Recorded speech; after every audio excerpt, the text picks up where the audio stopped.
It all started with the students drinking lemonade in the canteen of St Bernardine High in Bellevue, Washington. The Turd Burglar account was created, exposing everyone who pooped their pants that day. 3 more poop-related attacks, and 1 false accusation later, the person who showed the students they're full of shit will finally be exposed.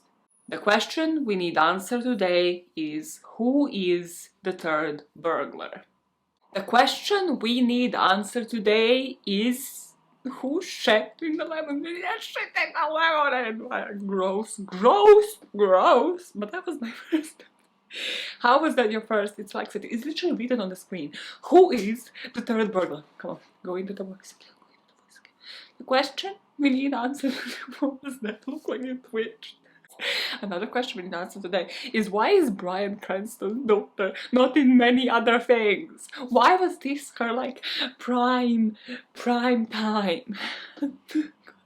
It's very hard to believe you don't take drugs when you behave like this, okay? Okay, mom, okay. The question we need to answer how many times can you repeat it? The question we need answer today is, who made the poop? Who made the poop? All over again. No, the whole intro now. All over again. Today, friends, I'm dropping you yet again into another fictional piece of content, into another fake crime story, you could say. And this week, we are moving away from books, from young adult books, really, and we are going into a plot that has nothing to do with young adultery, because it is the plot of The American Vandal, which is this Netflix series. It only had 2 seasons, to be honest. Jimmy Tatro, everybody behind this show, if you wanted to produce 20, I wanted to reassure you that I would watch it. If there was 50 seasons of this, I would watch it. If you watch this channel because of the ways I tell stories, because of the weird sense of humor, quote unquote, it has been told worse. It has been called worse. This is completely up your lane, okay? This is the best thing that is out there on Netflix. It's technically a mockumentary and it has 2 seasons, right? We're gonna be talking about season 2 today. So let me just drop you straight into the plot, and then if you like it, well, then go watch it, first of all, and then watch the season 1 as well, because impeccable. The production on this had me guessing. It had everything, all of the elements that I wanted it to have. So without further ado, we are at the brownout. We learned from all of these students giving their interviews in hindsight that November the 6th was just like any other day at Bellevue, Washington High. It's a small town where everybody knew everybody and nobody locked their doors. And all of the people in this school lit up a room, and you know that signifies tragedy. That didn't happen, that was just my addition to the script. Well, we find out from this girl that that day, just like any other day, she chose to wear tights. But she really wishes that she didn't. We learn from the school police. There's these police officers that do mostly like traffic duty and parole the school, because it's rich people shit, okay? This is not like your small, poor European school. We learned from them that they were doing their traffic duty. There was a fire drill scheduled for that afternoon, so nothing seemed out of the ordinary. That was until the lunchtime. It was a chicken finger Monday, and the chicken fingers at this school were apparently delicious. But somehow still not everybody had them for lunch. They still had a choice of pasta, chicken fingers, spaghetti, and different drink options. So during this interview, we learned what each and every student had for lunch. Spaghetti and lemonade, pasta and lemonade, chicken fingers and lemonade. You're spotting the pattern. Lemonade seems hella sus. It seems to be a problem. Why is it a problem, Maya? Well, because as soon as they sat down in that canteen and started sipping on that lemonade, Suddenly, the mood in the room has changed.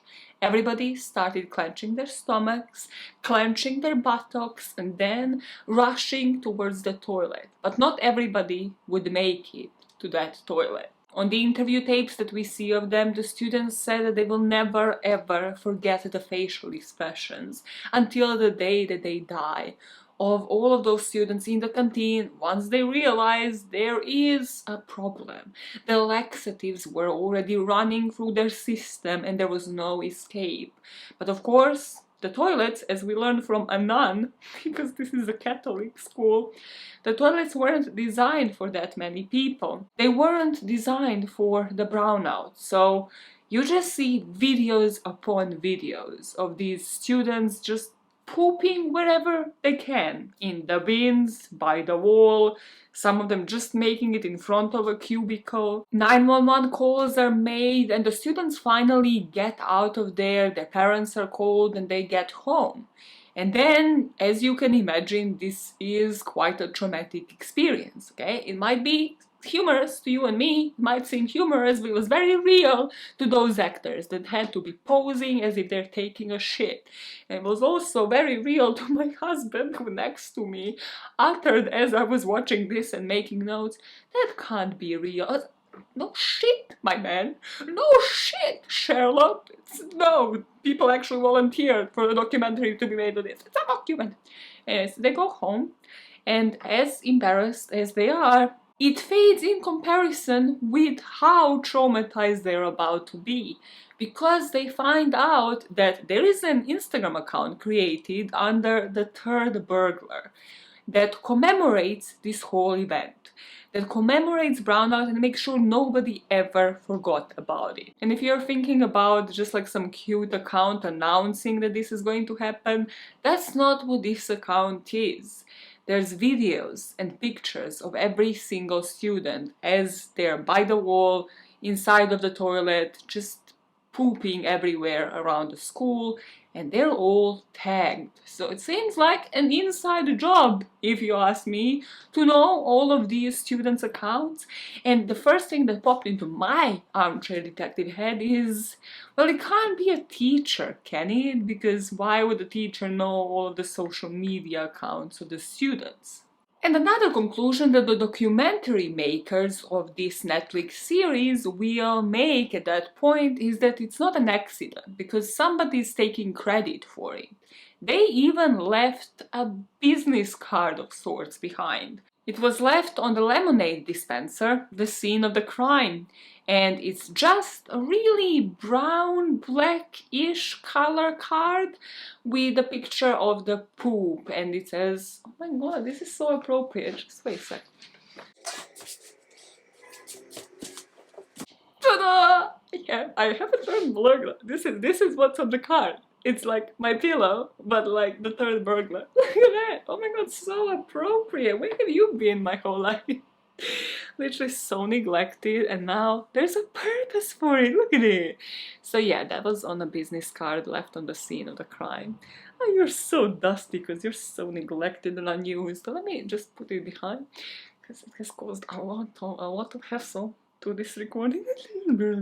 So what we know is that this person definitely wants to take credit for it, meaning that he also wants an audience. But before we can even start to unravel this mystery on who the Turd Burglar was, we need to meet our documentary makers. And if this is not your first American Vandal rodeo, you might have already met them in season 1, because these are the infamous Peter Maldonado and Sam Eklund, who already cleared the name of the first American Vandal, Dylan Maxwell. Dylan Maxwell, played by Jimmy Tetro, which, Life According to Jimmy, is the most underrated gem out there on YouTube. Just go after this, follow Life According to Jimmy, watch Jimmy Tetro's skits. It's truly the Mind Days. The Mind Days all over again is what that channel gives me. It gives me so much joy. Jimmy, if you ever make anything else, please hit me up. Yeah, he definitely will. The person with like millions of subscribers will hit you. Oh, smaller shit.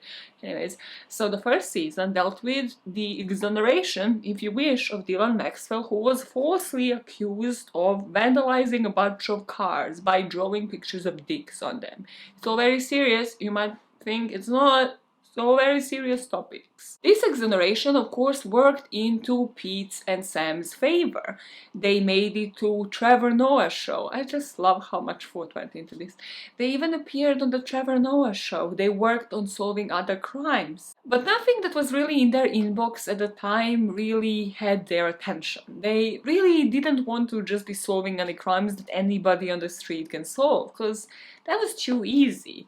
That is until they got an email from Chloe Lyman, and there was a video attached to it, and we see it on the screen. Chloe is sitting in front of a camera pleading with Pete and Sam to take on this case, because we learned that somebody has already confessed to this crime, to the brownout, and that somebody is Chloe's friend, Kevin McClain. This is a side note, but I need you to believe me. As soon as, even when I watched this series for the first time, which was probably 2018 when it came out, because I was obsessed with Jimmy Tetro and everything he produced.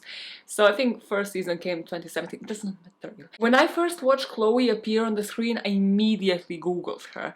And she is played by Bryan Cranston's daughter, like real life Heisenberg's daughter. Because I was so impressed. I was like, I hope this girl gets more roles. Just from like a minute of her on screen. It's those Cranston genes, okay? They have some potential. It's not like when you see on the screen, you're like, wow, what a big discovery. Even though Chloe kind of was that for me. But it's just like, they have something specific in terms of how they act. In terms of like what they do with their face. It's a very specific type of acting. I was so impressed. Chloe, I hope you get to like be in hundreds and thousands more movies, because you deserve the best. I was really buying into Chloe's role in this role. She's Bryan Cranston's daughter. Put some respect to Chloe's name, okay?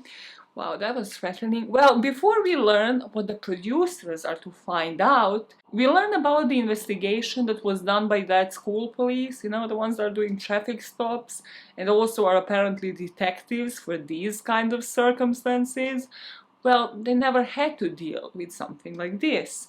So they had a couple of leads at this point. We learn a bit about the school, about Bellevue, that it is one of those rich schools where most of the money is coming from its donors. And it mostly is that way because of their basketball team. So this is filthy rich people that go to this school, to the degree that even Chloe is super rich, and these producers, Sam and Pete, will end up staying at her mansion, and they will develop this whole investigation room in one of the huge-ass rooms at Chloe's crib. And of course, as it so happens with the crimes like this, these donors, the students' parents, well, they suddenly start pulling the money out from the school because they want a culprit. They want this to be investigated because their kids at home are telling them they don't want to go to school. They don't want to be publicly humiliated again. They don't want to go, and even when they do, they don't want to go to the canteen. They don't know what the next scene of the crime might be, because the person that is responsible for it hasn't been caught yet. As this probably isn't your first fake crime or true crime video that you're watching on the internet, you know that this particular combination, rich school and rich parents that are actively paying for their children's tuitions, the rich donors that need to donate, the whole basketball team, there's a lot at stake. There's a reputation that they need to preserve. And what does that mean? That they are going to have to accuse somebody at all costs, by all means necessary. They're going to have to find a culprit. So at first, when you look at this from my point of view, there's a couple logical culprits, which we learn from these kids that are giving the interviews. There is Savannah, who is obsessed with the school lemonade. She cannot have enough of it. She has it every day for lunch. But that day, on the day of the brownout, she chose to bring her own Capri Sun. Like, whoa. Well, that's just next level. She must be looked into. Then there is a guy, must be my favorite character. There's a kid with the fetish, okay? His name is Jared. It's very important. It's just literally gonna be mentioned once. He would like to watch certain videos. So he would be spending his whole days in the library watching, you know, the 2 girls, 1 cup kind of videos. Yeah, in the school, in the public eye. Kid, I understand the fetish, but like wait until home, unless it is a serious addiction, in which case get that checked out. Okay, cool. The fetish kid, he had an alibi, so 16 days pass by and they have looked into all of the obvious suspects. But that day we see a recording of what will be an interrogation, because this guy called Tanner walks into the room to speak to the 2 school police officers. And he says he knows who is behind the brownout because he is his best friend. Incriminating, I know. So who is he accusing? He's accusing his best friend since kindergarten, Kevin McLean. It's really weighing on Tanner. You can really see through those interrogation tapes. He doesn't want to be there, but he is as scared as all of the other students that Kevin might strike again. And Kevin might have a pretty solid motive, as solid as they get. If you were to really look into it, you can see that Kevin fits a profile of a person they're looking for to a T. It is somebody with a strong motivation, somebody that possibly might have been bullied by all of these students, that might be looking for revenge. And boy, has Kevin been bullied by everybody in this school. To start it off with, Kevin is a weirdo. He belongs to this electronic music band, I don't really know what you would call it, where they perform with horse masks on. They look like a bunch of BoJack Horseman's wannabes when they have those masks on, and they play the music that nobody really wants to listen to, under the name Horsehead Experimental. I definitely think this is BoJack Horseman influence. Apart from that, you can see videos upon videos on screen that we are presented with of all of these students bullying him, just throwing fruits at him so that he can do the fruit ninja action of just like repelling those fruits in time. And of course, you can see visibly that Kevin is upset during these videos, that this isn't something that he is really complacent with. This isn't something that he instigated. I couldn't take this part seriously because I had a guy before my husband, long time before my husband, really, uni days, really long time ago, that used to call himself Fruit Ninja because of his sexual prowesses, his technique, and yeah, that was something. Guys giving themselves monikers really is something. Yeah, keep that up, keep that up, keep that up, keep it public, make as many people know your skills. I love how you're saying you couldn't take this part seriously. Like everything else, I did not laugh once. No, no, no. Oh, this serious face all throughout. Like those people with Botox who can't even laugh. Well, you're gonna be the opposite of Botox. Okay, what the fuck is going on? Anyways, so Kevin, right? He's a smartass. He Hermione Grangers every room that he is in. He has videos of himself online speaking in British accent, and he's a connoisseur of all of these teas. So basically he's a pain in the ass. And he definitely has the motive. But did he have the means? Does Tanner actually have something really incriminating on his best friend? And by means, I mean laxatives. I'm so sorry. Why do kids in the UK leave their schools before even 3:30? When does your school finish? We have to slay ourselves back home in Serbia, okay? Our school is from like 8 in the morning to like 5 or 6 in the afternoon, depending on how many classes we have. And we still had so much time to waste. How does this even work when it comes to parents? Well, okay, so where were you in the story? The means. How did Kevin... kids. How did Kevin find himself in the possession of laxatives? Enough laxatives to spike all of the drinks in the school? Well, his best friend has the answer for that. He didn't personally witness Kevin buy these laxatives, but he accompanied him to the local doses, the local supermarket, where they went in. And we see videos, plenty of footage here of Kevin going into doses on previous occasions with Tanner or with somebody else, and he just goes to the sample guy that is sampling meatballs usually at this supermarket, and he milks up to like 8 meatballs because this guy just can't figure out that it is Kevin each and every time. Like, he walks in, changes up the accent, changes up the appearance. But on this day, he literally walks into doses, doesn't go to the sample guy, just rushes through, goes to one counter, gets whatever he needs, puts it into the bag and gets out. And Tanner is there literally like, okay, so he never gets the answer as to what is in the bag, but he suspects that it was laxatives just because of how shady Kevin behaved. Another very atypical thing that happened on the day of the brownout was Kevin's behavior in that canteen. First thing that he did, he went, obviously bought his lunch. You have to pay for this lemonade or any drink and food that you want to have. Rich people, they can't get, like, you can't even have free canteen meal. So he bought this lunch, and as he's walking with the tray, there is the staff, obviously, also has lunch at that canteen, including the nuns and the monks or brothers, whatever. So there's this really old brother, really old guy, that I will just be calling old guy from this point on, that is the member of the staff, and Kevin takes this really weird zigzag walk to what Tanner at first thinks is the same desk where he always sits in that canteen. But we realize later that this is not even where he's headed. But as he's doing that, he purposely knocks over this old guy's drink. And then stops, pauses there and goes back to the drinks area to change up his drink. But he doesn't buy him lemonade, which is what the old guy was drinking. He buys him a horchata.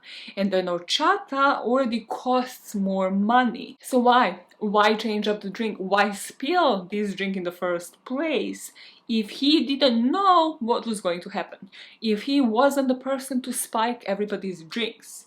Then he gives the old guy an horchata, he picks up the tray and doesn't head to the table where he would usually sit.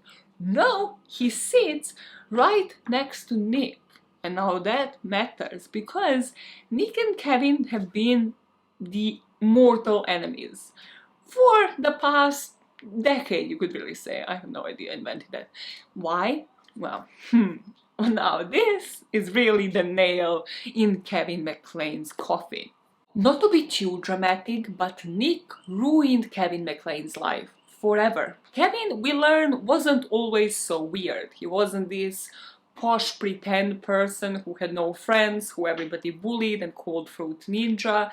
In fact, he actually had friends. Chloe was his friend, Tanner was his friend from the kindergarten, but he also had quite a few other friends. He was just normal. But that all changed when he was tagged out of a game, and as he was on the bleachers, which is the word that I have learned through a Taylor Swift song, and I'm not ashamed, I have no regrets, he was sitting on the bleachers after being tagged out of the game, and then suddenly, as he got up, there was something on his buttocks that looked like soil, but it could have also probably been poop.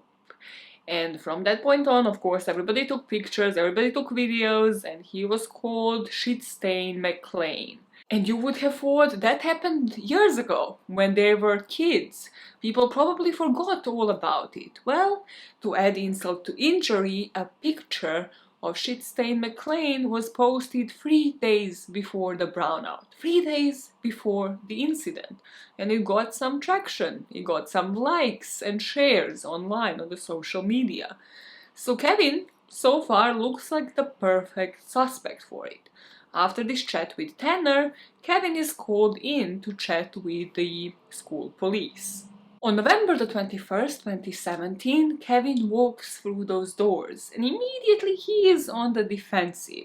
They ask him what happened on that day and he's quiet and they're like, Kevin, what happened on the day? And he's like, I thought that was a rhetorical question. Like, we all know what happened on that day. It is vivid in our memories because we were all tagged on social media. And then they're like, okay, smartass, so where were you during lunch? To which Kevin responds, would it surprise you that during lunch I was at lunch, having lunch? Because that is what you do during lunch. And they're like, okay, well, we're clearly not gonna go anywhere. So they kind of suggest a theory, because as I mentioned, there was a fire drill that was to happen in the second period on that day. So sort of just before they were to be let out for lunch. And if the fire alarm was to happen just before the brownout, with the food obviously being kept in the kitchen area with the fire exit, during the fire drill, nobody's gonna hear the buzzer that you would to trigger if you were to get out of that door in the kitchen area. We start from the get-go in this conversation seeing how they're steering him in such a way that he answers with just yes or no, or if he doesn't answer the question correctly, they steer him in the right way so that he does. So they say, so this is the time when the laxative is ready, then he just kind of like nods his head. And you see the good cop, bad cop strategy that they're implementing, trying to threaten him. Like, did you enjoy Nick pooping his pants? Did you like your nickname, Shitstain McLean? Did you like the looks on the faces of all of your bullies when they were finally shitting their pants? And they just keep pressuring and pressuring until Kevin finally breaks and confesses. But he doesn't confess only to the brownout, but also 2 other poop-related times. We have a serial Vandal on our hands. His grandma can't believe it. His sister can't believe it. They can't believe that he confessed to all of the crimes. Because, you see, if Kevin was to have committed all 3 crimes, then tell me, why did he shit his own pants? But with the confession came a catch. They are going to be more lenient towards him. They of course have to press charges because this was technically almost an act of terrorism to a certain degree, but he is going to be refined to his home with an ankle monitor and be expelled from school, but he doesn't have to serve any time. So this might be why he confessed. And with the episode 2, Kevin gets a spotlight and we get a POV from Kevin, and we also finally get a bit of a spotlight of our producers because they sit Kevin down and he tells us exactly the situation that he was in, exactly what was going on and what is on tape, and the way that these police officers steered him towards a false confession. The on-screen text comes in telling us that between 1989 and 2015, new DNA testing technology led to the reversal of 1,532 homicide convictions. Not just that, but 25% of those exonerated previously confessed to their crimes. This is why this show is just so brilliant, because all of these bits that would belong to a real true crime documentary are included here, and then they're followed up by just like the funniest fucking shit. Like Kevin telling us his own side of the story, and in particular starting from that old guy accident and how he replaced it with an horchata. And he explains this decision behind him purchasing an horchata, because he didn't want to just replace it with a lemonade. There is a price markup, but it's worth it in Kevin's opinion, because horchata is a superior drink. We learn from Kevin that what the tape doesn't state is how long they actually kept him there.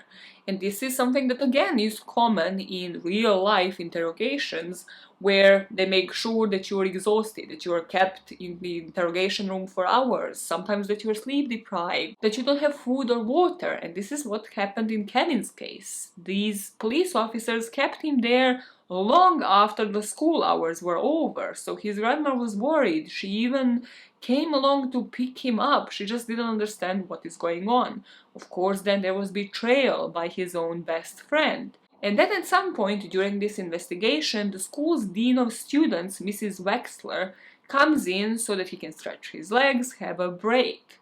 50 minutes later, he returns, and up until this point, Kevin was pretty much a dickhead, right? He was doing that like, oh, rhetorical questions, where I was clearly at lunch. But then, as soon as he spoke with the dean of students, suddenly he comes into the room and he seems broken. He seems to some degree ready to confess, and he gives us the perspective of what happened when he actually spoke to the dean of students. She promised him that she won't let him go down for a crime he didn't commit. And if he cooperated, school won't actually even press the charges, so it won't ever even reach the local police station. It will never be a criminal record. This Mrs. Wexler, who is a piece of work, really did not like her. She is a dangerous freaking human on this show. She told him he's only gonna get 2 weeks suspension, maybe an ankle bracelet.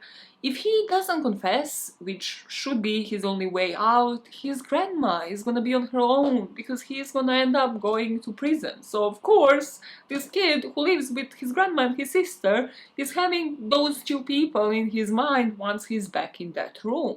Now, why would somebody with a reputation, the dean of students, somebody in a higher up position in this school, lead somebody else to confess? Why would they steer him that way? Well, because he confessed 15 days after the brownout, which means 15 days of all of the threats, 15 days of her getting emails, of her getting calls from the parents, saying they're going to pull their kids out of the school. All of that money that was suddenly at stake and about to just vanish in front of her eyes. She really needed a culprit, and she found him in somebody who was snitched on, who was bullied, who would have had a motive and who people would buy that he did it. Speaking of crimes, we finally find out what the second one was. And the second one had to do with a piñata. They're getting more and more disgusted. You thought the lemonade was going to top it? No, because they had an English teacher. This English teacher is a piece of work. All of the staff in this school is actually nuts. I love the English teacher. She's so problematic. So problematic. She gives me the teacher that watched Pretty Little Liars and wanted to replicate Ezra and Arya relationship. It's exactly those vibes. So this teacher was obsessed with, what's his name? Vonnegut is a writer. I googled it. Didn't really Google him enough to note down what he wrote and stuff. But anyways, it's one of those classic writers. But she was obsessed with this writer to that degree that she would create a bust of his, sort of like his face, in that piñata shape. And then each year they would hang this piñata in the middle of the classroom and the students would like bang against it and then the candy would come out. I don't know why you would demolish a statue, a bust of the writer that you admire. Maybe she secretly hated him. Doesn't matter. This piñata is up and ready to be busted. And from the perspective of the students, you can see how, well, they see a nutty teacher who spends her own money to buy candy, to decorate this whole bust, to create this whole piñata. So they're like, okay, free candy, and also we don't learn English that day, I guess. We just do this, the whole class. So everybody is like kind of like fighting, volunteering who is going to be the first person to punch this piñata. And it falls onto the kid that is going to get spotlight a bit later, but it is this desperately religious child, okay? And he's like, lucky me! So he punches it one time, the candy still doesn't come out, punches it the second time, and then when he punches it the third time and he is blindfolded, right? He just hears the screams. He hears everybody scream, and as he pulls the blindfold off, he's like, nobody screams like this for candy. I knew something was up, because nobody screamed like this for candy. They were all covered in cat shit, okay? Piñata was hidden at a certain part of this Vonnegut statue, and then one hit was just one too many, and the cat shit was sprinkled all over the students. We are back from witnessing the piñata incident to the investigation room, where Kevin is presented with the piñata and they ask him tell us how you did it. How did you put the cat poop into it? So Kevin takes the piñata, puts it on the floor, and starts taking his pants off as if like he shed right into it. And they're like, no, no, no, no, no, Kevin. They put the piñata back on the table. They're like, no, first of all, it's not human poop. And they're kind of leading him to be like, dog. And they're like, mm-mm. So he says cat. And they're like, yes, you see, you knew it all along. Now tell us how you placed it. You didn't shit in it, right? Which part did you place it in? And he's literally like pointing to different parts until he points towards the shoulder. They're like, that is correct. You're cooperating finally, while they're clearly on camera leading him to confess.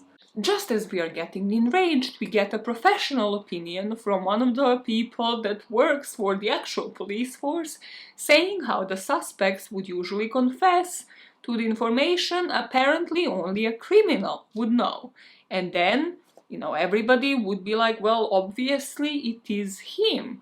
But instead, when we actually review those tapes of false confessions, we can see that the police was clearly feeding him the information that only a criminal would know, because not only a criminal knows this information, but the police is also privy to it. The piñata crime also ended with the Turd Burglar taking credit for it, and of course he leaves that Turd Burglar card behind. So in this investigation room we see that they are leading Kevin to say where was the card left. At first he says it was left at the teacher's desk, but then they're like, come on Kevin, that's not where it's left. You know where it was left. And eventually, by the system of elimination, he says piñata, and they're like, I mean, that wasn't that hard, right? You did it in such a way to get back at all of your classmates, and one crime just wasn't enough. And exactly because you were bullied, exactly because of everything you were suffering, you left that card behind because you wanted them to know that you're taking credit for it. You wanted them to know that it was you. And then we go back to Kevin and his explanation of literally everything. The bullying to begin with, because that appears to be the strongest motive. Here we learn that Kevin hasn't actually been called Shitstain McLean for years. The Fruit Ninja videos, if you actually watch them in full, not just the cut-out, cropped version that this school body police crap had, you can see that he's a willing participant. And Kevin, being smart as that he says, states for all of us that bullying actually requires what? An unwilling participant, because they're being bullied. And he clearly isn't. You can see that he's playing along. The only video where he seems maybe remotely pissed off is where they throw a watermelon at him. They're like, come on, you can't throw a watermelon at him. He's like, wow, that is their strongest piece of evidence. About the Dorsey trip, he says he can't remember, like it was 2 weeks ago. Do you remember what you got when you went to like Sainsbury's yesterday? You probably even don't, and that was yesterday. This is 2 weeks ago. We see multiple people, including Kevin's own sister, saying he is weird, but he actually likes this new personality that he has taken on. It's not that he was bullied, there was Shitstain McLean, and then suddenly he has completely shifted his persona. It is sort of like his creative way of expressing himself, and that's why we have so many videos of him speaking about tea, changing the accent, speaking about proper mannerisms, because that is his way of creating content in a way. Another piece of evidence that was used to prove the bullying part was that a couple of people dressed as Kevin for Halloween. I think they had like a picture of one of them, to which Kevin's response was, you can clearly see that these are my clothes, like this is my Sherlock Holmes-like hat, this is my cravat, like I have clearly landed these people, landed is a word? Immigrant vibes. I have clearly given this person these clothes. So again, I am a willing participant in this huge ass bullying thing that you are accusing me of. Now we go back to the interrogation room because we have to speak about the third crime. The third crime committed by the Turd Burglar was the shit launcher. So, you know the machines that they use to like dispense shirts in the US on like school games? Yeah, well, there was a pep rally before the school game, the basketball game, and you see all of these like school famous basketball players coming in, shouting out, like getting people hyped, the cheerleaders are there, and then at their sign these shirts are expelled at the lucky or not so lucky students. And you guessed it, there is a couple of shirts with the Turd Burglar insignia, to which these students say, wow, speaking about limited edition. This show is hilarious, so brilliant, so many points, please watch it. But of course, more things come out of the shit launchers, and more things are including poop. It's cat shit yet again. And we go back to an investigation room. They question Kevin. Kevin, how did you put the shit into the shit launcher? So he puts the shirt launcher onto the ground and again pretends like he is going to poop into it. They're like, no, no, no, Kevin. They put the shirt launcher back onto the desk and they're like, it wasn't human shit. You know that, Kevin. Why are you lying to us? Steering him again to say what kind of shit it is. Now, how did you do it? Because you have to fold shirts in a particular way. Obviously, then you have to put cat poop in between them. And you can see in the video recordings of this interrogation that Kevin doesn't even know how the shirts are folded in order to fit into the shirt launcher. Not to mention the access, because Kevin is a nerd, right? He isn't this athlete, he doesn't have the access, he isn't like a gym guy who has the access to all of the areas there. He is not the person who is bringing all of the money from the donors, okay? He isn't a freaking basketball player. So how in the fucking life of God would he have accessed this place that felt safe to so many students? Because it wasn't a canteen where, okay, maybe they wouldn't have heard him go back because of the fire alarm. It wasn't the English classroom where he had a good relationship with the English teacher, so he would have had the access to it. This is the gym. And nobody has the answers to that. And at this point, all of the interviews that you see of the kids are sort of not buying into this false confession. They know that Kevin isn't this person who was behind this, purely because of this last crime. They're like, okay, we might have been buying it about the brownout, but like, this crime definitely was not committed by Kevin. And they're describing this crime, it's just so genius. They're saying like, you know, at first they seem to have been sprayed by something, so they thought it was gas, but then they didn't know it was poop until somebody shouted, and then they knew, like as if it didn't smell like freaking cat shit. The nun describes it saying it is poop dusting. It seems like it was broken to particles. To which before you know it is cat shit, you're really trying to figure out how somebody converted their own to particles. No, nobody else? Okay. Guilty as charged. I think about shit a lot. This is why we are here. This is truly why I'm doing this. Throwing it, shoving it upon you. So at this point, all of his friends or not so friends, everybody that apparently bullied him, all of the students in the school have honed in on this false confession. They don't think that Kevin is responsible. But then we hear the opinion of the police officer, one of the two that was questioning him, saying that it isn't false confession, it is just facts that are stacked one upon the other until the truth comes out. And I mean, come on, his own friend snitched on him, and also his own friend was at Dorsey's when they bought the laxatives. So this is finally where our producers come in, Sam and Pete, and they go to Dorsey's, because that is the easiest thing to look into and to see if the school actually even did their due diligence, to find out if Dorsey's sold laxatives at all. So they go in, we see them in these Dorsey's, we see them in the pharmacy section, they're speaking with like the staff, they're asking like, do you sell laxatives anywhere? And from Tanner, from that confession, we know which aisles Kevin also went to. So they ask the pharmacist like, are laxatives sold here? And they say no, like it doesn't have the pharmacy section. Basically the only thing that has laxatives in this store is this candy, like some chewy gummy bears. Even the brief glance at these gummy bears would make you believe that if this is the only product the dosage says that has laxatives, well, this wasn't it. Because the lemonade would change consistency, it would change the flavor, because the gummy bears are flavored. Yes, according to the Amazon reviews, they make you poop like crazy.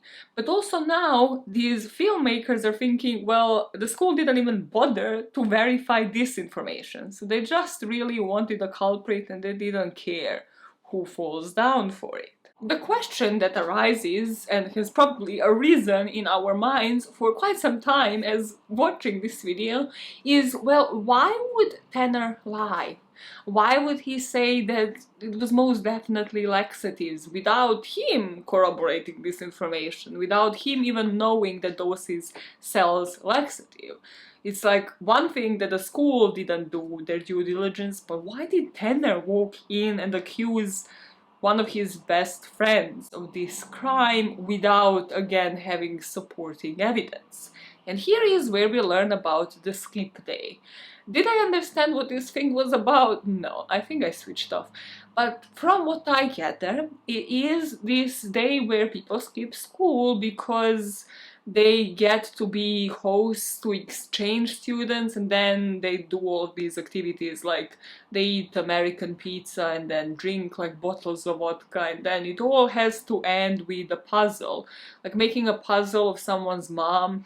It's just bizarre, but of course it has to go in that order. They have to be wasted by that point because it's super hard. They literally rented this flat, this Airbnb, in order to have this party. And you see, Tanner was at the party, but Kevin wasn't. And this might have led to some jealousy about Kevin not being invited. And that day the police was called and they broke the whole skip day off. They had to leave that Airbnb. So Tanner always thought it was Kevin who called the police. So while fuming just after skip day, Tanner goes to Kevin's house and he loses it on Kevin, saying like how he's jealous, he has no friends, he doesn't hang out with anybody. And Kevin loses it right back at him and he kicks him out of the Horsehead band because the band consisted of 3 members: Kevin, Chloe, and Tanner. So, hey, let's be really intense scene. And then the next scene, of course, beats that intensity right away, because we learn that Kevin replaced Tanner with a child. I don't know, this is actually a famous actor that plays this child. Like, I have seen him in multiple young adult shows, which is what I have been watching recently. But this kid is like 10, 13, whatever. And Kevin is saying, I mean, it's a really great opportunity for us to finally breach into the bar mitzvahs territory, you know. So far, we were performing at school parties and that didn't seem to work, but right now, bar mitzvahs are in and this child is our in. But of course, you can see how Tanner might have lost it because he was literally replaced with a child. Here we go back to the string board, where now Sam and Pete are drawing up some theories. They're looking at different people, and they're looking at Tanner, because you see, they think Tanner was butthurt. He didn't go to the police, he didn't go to the school board, he watched 3 crimes happen, and he doesn't snitch on his best friend. But it's only when skip day happens, and it's only when he's kicked out of the band that he was in for years, and replaced with a child. That's the only time that he goes to the police. Suspicious. Snitches need to die. Wow, okay, a very dramatic. They need to learn how to do better. I snitched once and I will never forget the feeling. I will never forget the feeling. And like, if you don't have that feeling, if you snitch on somebody, you need to be hospitalized. You need some therapy, because if it's not the worst feeling that you have, that you snitch on somebody and you wonder for what fucking reason, then I don't know how you live with yourself. So traumatic over nothing. So where are they? Where are the producers? Here they loop us in on something that we didn't know to this degree before. And that is that every crime would come with a warning day. So it will come with a warning post on the socials and then an aftermath post. And here we see that there were two warning posts on November the 30th and December the 4th. And this was after the shit launcher. So two warnings and nothing. No crime has been committed. This was after Kevin was already expelled and at house arrest. So that is suspicious. And now the two of them are divided, Sam and Pete. Sam shows Peter the most damning evidence, which is the footage of the brownout. And here he points to Kevin's behavior. Because yes, Kevin did shit his pants. Inevitably, we have the proof. But he seems to be clenching and then sweating. So the others, it comes natural, right? Laxatives hit your system and you like have diarrhea then and there. You can't stop it. But with Kevin, it seems like he's putting on an act. It seems like there's clenching and there's sweating. It seems like he is putting a bit more into an act. And this literally lasts for a couple of minutes, where Sam explains the bit sweating. So this is sweating, this is clenching. Come on, repeat it after me. Sweating, clenching. He squeezed one out. Clearly, Pete, he squeezed one out. There's forced confessions, there's forced turds. There's a lot to digest. And this episode ends with a video. The video that got them interested in this case in the first place. The video that Chloe recorded from her own bedroom, wanting to exonerate Kevin. And she says that she knows that Kevin isn't guilty because she knows who he is. The question immediately pops into your head. Why was Chloe ignored? Was she silent or was she silenced? How does she know? And if she raised this with somebody, why did they not believe her? Well, the way she knows who the Turd Burglar is because she was at the vending machine, just waiting for the person in front of her to just buy Lucozade, Gatorade, whatever. Do we sell Gatorade? That's something that I haven't freaking Googled. Can you find Gatorade anywhere in the UK? And does it even taste nice for me to even look for it? Anyways, you answer me that in the comments. So, she is waiting in front of a vending machine for somebody to buy their drink, and as they open a wallet to take the coins out, she sees what? The Turd Burglar's card. And she knows those eyes. They come with a Zorro mask, not quite like my pillow there.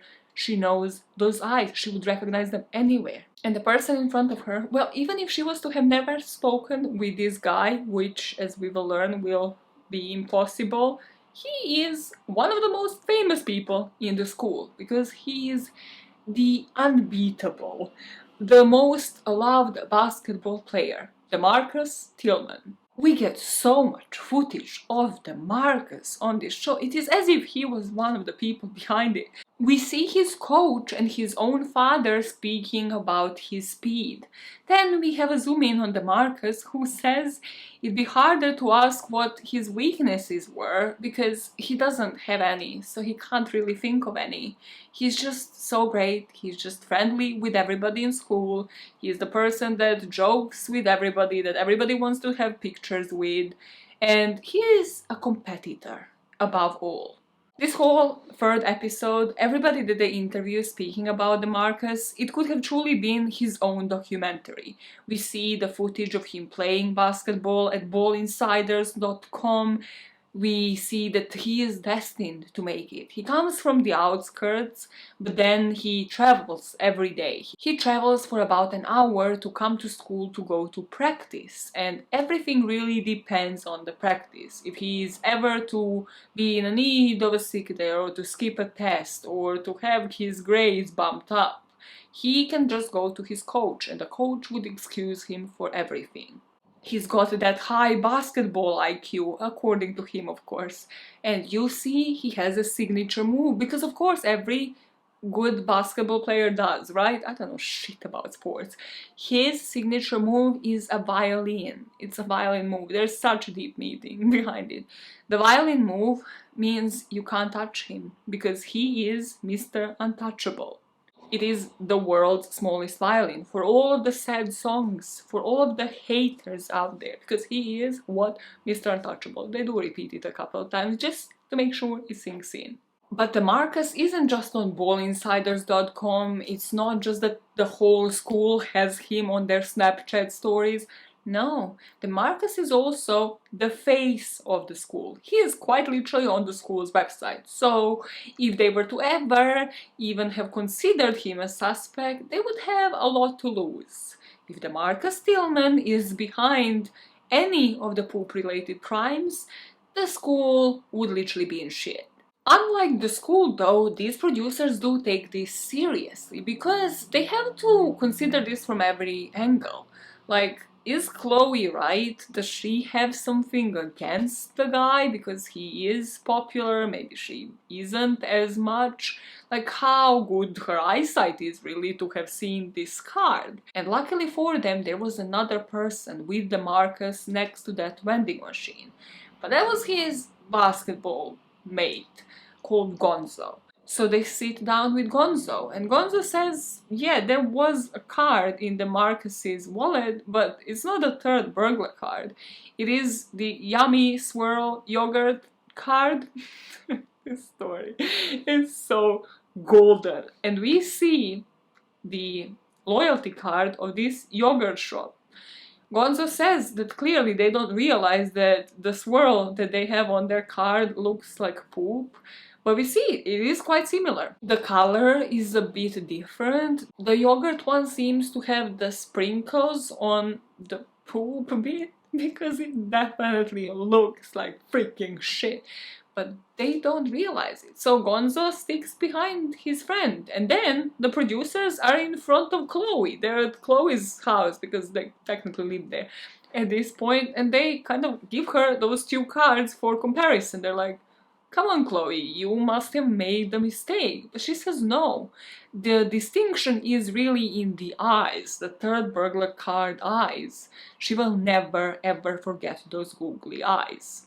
Whatever you think about that card, set it aside, because if we are thinking about means, if we are thinking about the opportunity, then Marcus Tillman would be the perfect suspect for the Turd Burglar, because the man had the access to everything. Remember, Mr. Untouchable.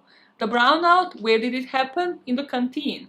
The Marcus was best friends with all of the cooks, with everybody working in the kitchen.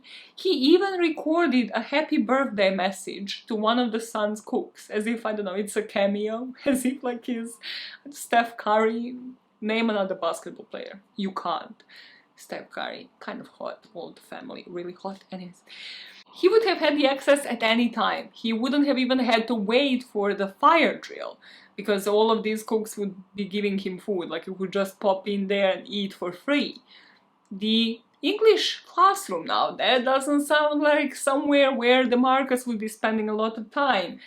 Actually, false, because we see the brilliant English teacher again say that she lets him have the key. Literally, he has the key to a classroom, because in like the empty periods, the Marcus goes there to chill. They know how much pressure this basketball thing puts on him, so everybody knows when Marcus is in the English classroom because he listens to Migos. When it comes to the English teacher, this brings us the best moment of this season, because it's not only about Migos, it's not only about her letting him play the music in the classroom. No, she was kind of obsessed with the Marcus Tillman. Yeah, that would be an appropriate term. She compared it to the Sandra Bullock movie, The Blind Side, with her being in the role of Sandra Bullock and her students, in particular the Marcus Tillman, being in the role of the rugby player. She doesn't remember his name, so she's not really into that movie, and also she's white and he's clearly black, but she sees herself as a savior, so she always tries to offer a helpful hand to her students. And on this occasion, she went too far. She went a bit too far. She asked the whole class to write a poem, and the Marcus stood up and read his. This is part of that poem. Through the hoop, through the hole, the net is my truth, the ball is my soul. Now you hear that and you're like, okay, cool, quite average if we are honest, but sure, that's nice and poetic and I guess comes from his heart or whatever. Well, the English teacher heard that and then she published it in front of the classroom as an example of like how other people should write poems, but then she went a bit too far. She published it into one of those school papers that are distributed per region, so students of other schools have read this poem. And of course then, for a couple of basketball matches, all of these people, all of these students would come to DeMarcus's matches and mock him. They would even have like slogans, posters, they'd be screaming, "The hoop is my soul," whatever the hell the poem said. It's very reminiscing of "Weasley is our king," if anybody here is a Potterhead. And now, because she fucked up, because she went too far, to make it up to DeMarcus, she lets him use the classroom to listen to Migos. And of course, the words will not suffice. The third crime, the shit launcher, the gym. The athlete room was actually where the shirt launchers are kept. And this is the room that Marcus would have the access to. It is apparently locked, but Marcus doesn't have a locked territory on these school grounds. So, not just that, but Marcus was also late to the pep rally. You can kind of see him and his buddy Lou running out. It's all on camera. And then, making those intro shouts that also triggered the shirt launchers. He had access to all three places without an issue. But what about the motive? So far, this police investigation focused that there is something really sly. There is a sinister motive, as in like somebody has been bullied and they're going to be an injustice collector from all, from criminal minds. They're going to turn on people to make them suffer. But what if that isn't the motive at all? What if Marcus is looking at this just as a prank? Would it be the first time that something like this happened, and that something like this was organized by a basketball team? No, because again, we wouldn't be here if not everything was a red herring in a way. So there is this guy who was on a basketball team called Perry Coleman. He was one of the older people, so he left the school at this point, but DeMarcus really looked up to him. It was his hero, he wanted to be everything like Perry, and he kind of was a copycat in certain ways. During Perry's reign, while he was still at school, a mascot costume went missing. So, from what I gathered, again, I did not understand a couple of things here because I'm not American, but I still loved it. There's a mascot that again is used on like basketball matches, but this mascot is like a whole bodysuit. It's one of those whole metal suits that completely covers your face and masks your identity. And this mascot was stolen. And once it was stolen, an Instagram account emerged. An Instagram account under a handle Sir Fucks a Lot. F-U-X. Of course, come on, logic, you know this by now. And this account was particularly used to target a specific person, Paige, the cheerleader. So all the pictures they were posting was with like a speech bubble or like a thought bubble with Paige in it, and a lot of them were inappropriate, posing with like a pink dildo and saying that they're imagining doing things to Paige. Just basically kind of a prank, but also very much so bullying and also taking school property. With this prank, with Sir Fox a Lot, everybody suspected that it was Perry Coleman. Everybody kind of knew because, again, there is that aspect of Mr. Untouchable, famous basketball player, so nobody really could say anything. Paige did go and complain to the board, to the school, but they just dismissed her. They just never took her seriously. And she suspects also that it is because of his fame, because of who he was, and because of how money they would be losing if they were ever to look into it seriously. So all of the pieces are finally falling together. We see that DeMarcus idolized Perry from all of the posts that he would post with him, but also because from his own account he commented quite a few times on Sir Fox a Lot. He had the means, he had the plentiful of opportunities, he didn't have the motive as such, but if you see it as a prank, if you see that he aspired to be the next Perry Coleman, you can kind of also see the motive there. Now, did he have the alibi? Of course, as soon as these producers go to his coach, he says he was there during all three events. And you kind of see Pete sitting in front of him like, sure you were. So Brownout, you were there with him eating lunch with a teenager. Okay, Shade Launch, oh, you were there. Okay, of course. So the coach just does not hesitate to give this kid an alibi. From the coach, we learned that the slogan of the school is greatness on the field, excellence in the classroom. And then we have about like 15 students say, this is bullshit, and everybody knows it. They have it so easy, all of the basketball players. We learned that DeMarcus changed schools. As I told you, he was in the outskirts, and then suddenly, because of his basketball talent, he moved to this one. And as soon as he changed schools, his grades also jumped. He doesn't have to do maths, apparently, or doesn't have to go to maths, but instead he chose to do zoology. And then we see an actual multiple choice quiz on spot this animal, like what is this animal in the picture, and then you circle, is it a zebra, is it an elephant? And DeMarcus says in the interview with the producers, math is useless, but did you know dolphins weren't fish?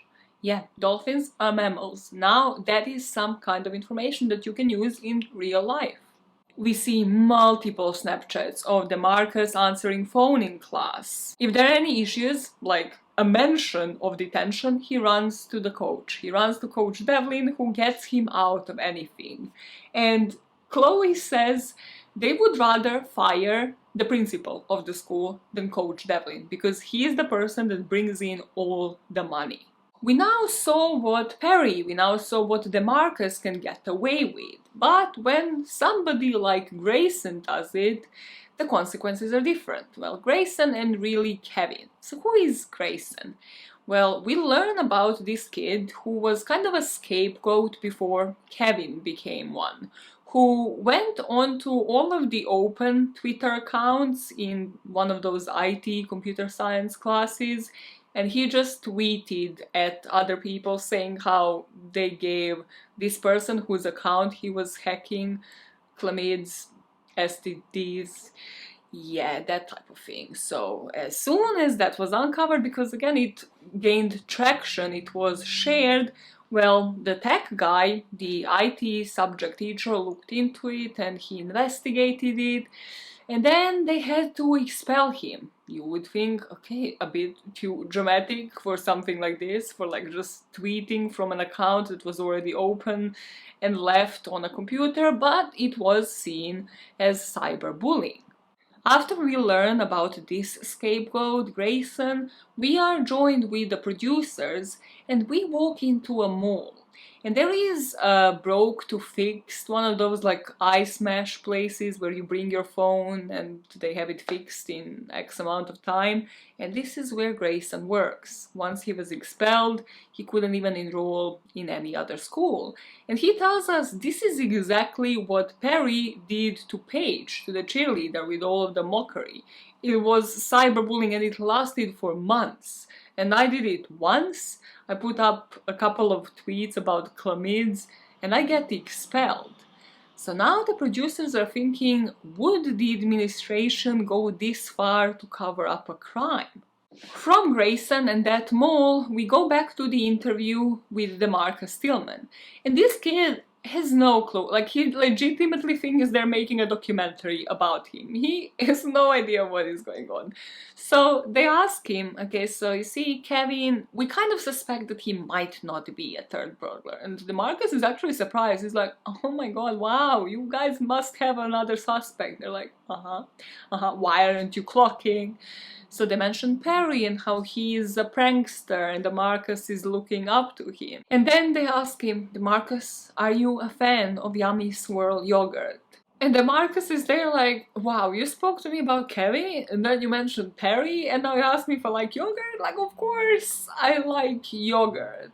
And then he gets up, he's like, probably a thought starts forming in his head that they might be actually looking into him. He's like, who doesn't like yogurt? That's it from me today, guys, you know, no hard feelings. And him and his sidekick Lou just leave the gym. And then, as they go home to Chloe's, we get a zoom on Pete's phone as he gets a DM from the Turd Burglar. If you are trying to find me, you are doing a shitty job. The next time we meet our boys, Pete and Sam, they decide this is it. Let us respond to this message with something provocative. It's something that he will feel like he needs to be inclined to respond. Because they have, of course, tried to DM his social media account, his or hers, the Turd Burglar's social media account, multiple times before, and they have never responded until they spoke with DeMarcus. So the two of them are brainstorming at this bench in the park, of course, because you don't want to get tracked. You want this to be in the middle of nowhere. And they're saying, like, we need to provoke him. So to say, like, bitch, say what you have to say. If you want to say something, just say it. So that is kind of what they send. In the end, you must have something you want to say, so say it. They eliminate bitch out of it. I wouldn't personally, because aggression is how you choose to wake up one day. And then you get screenshots of that in the internet. And then people are like, why are you calling me a bitch? I worked with a person once who asked me, why do I say bitch in so many different situations? Like, she didn't understand the connotation. Like, how can bitch be said in a positive and also a negative way? Needless to say, that person is not my friend and has never been my friend. Because what the fuck? Common sense, okay? So once they respond to Turd Burglar's account, they're sitting and waiting, and then they receive coordinates. And these coordinates are about like 100 meters from Kevin's house in this alleyway, and there's a Turd Burglar's card in a pile of shit. So that's nothing else is there to it. Peter just takes chopsticks out of this garbage to take this card out and assess if anything else is hidden in shit, but it isn't. So Sam is like, yeah, the Turd Burglar just wanted you to use the chopsticks and go through shit.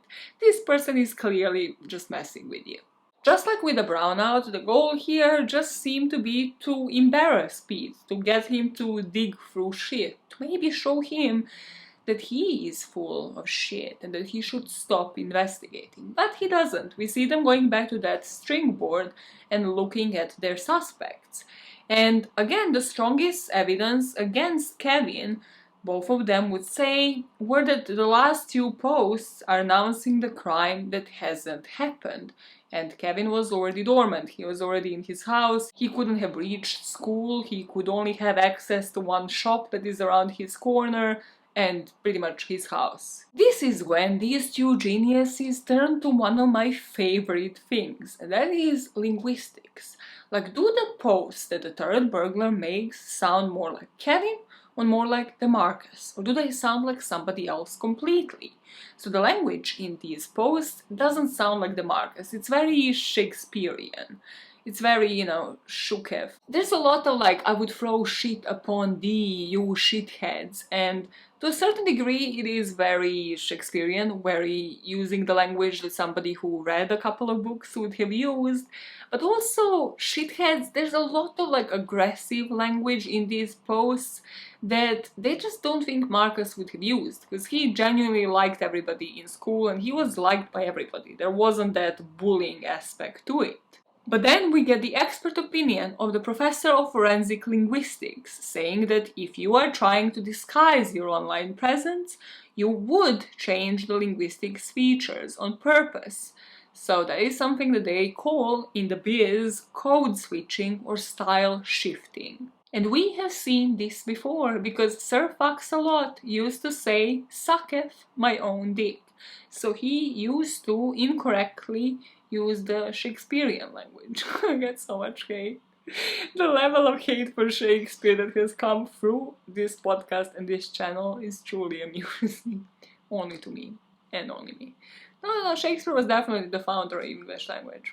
Meaning that either this person is doing this naturally, or they're putting on an act, and whether or not could this be the exact same person. Now, Sam and Pete turn to the text messages between DeMarcus and his mates, and they find out that there is quite a difference between the messages that he exchanges with people from back home and the ones that he exchanges with people from school.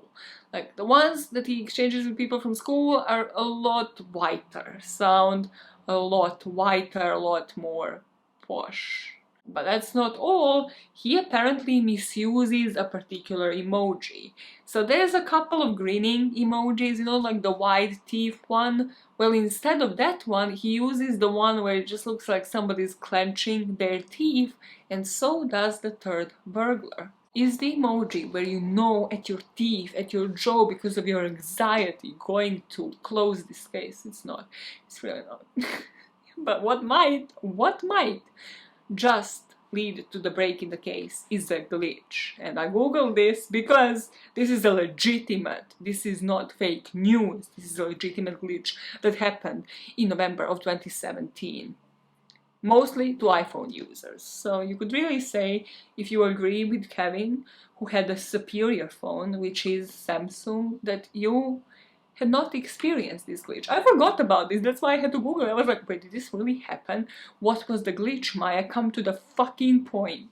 In November of 2017, iPhone users experienced a glitch when updating to iOS 11.1, where an uppercase I, so if you were to type a word I, you would be corrected to A, capital A, and then a question mark that came in this weird box. Why do I not remember this, and why does it look like aliens have possessed our phones? And of course, you couldn't have changed it. It was a glitch that then was rectified with like the next software release. So for at least a couple of weeks, people were just walking around typing I in this way.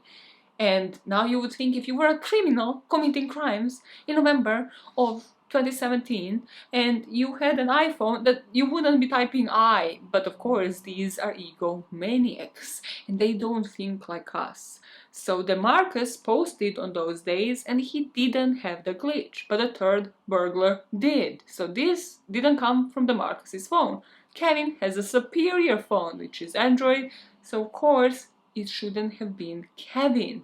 They didn't do even the basic due diligence of the investigation in this case. The police, that is. Pete and Sam will end up solving it.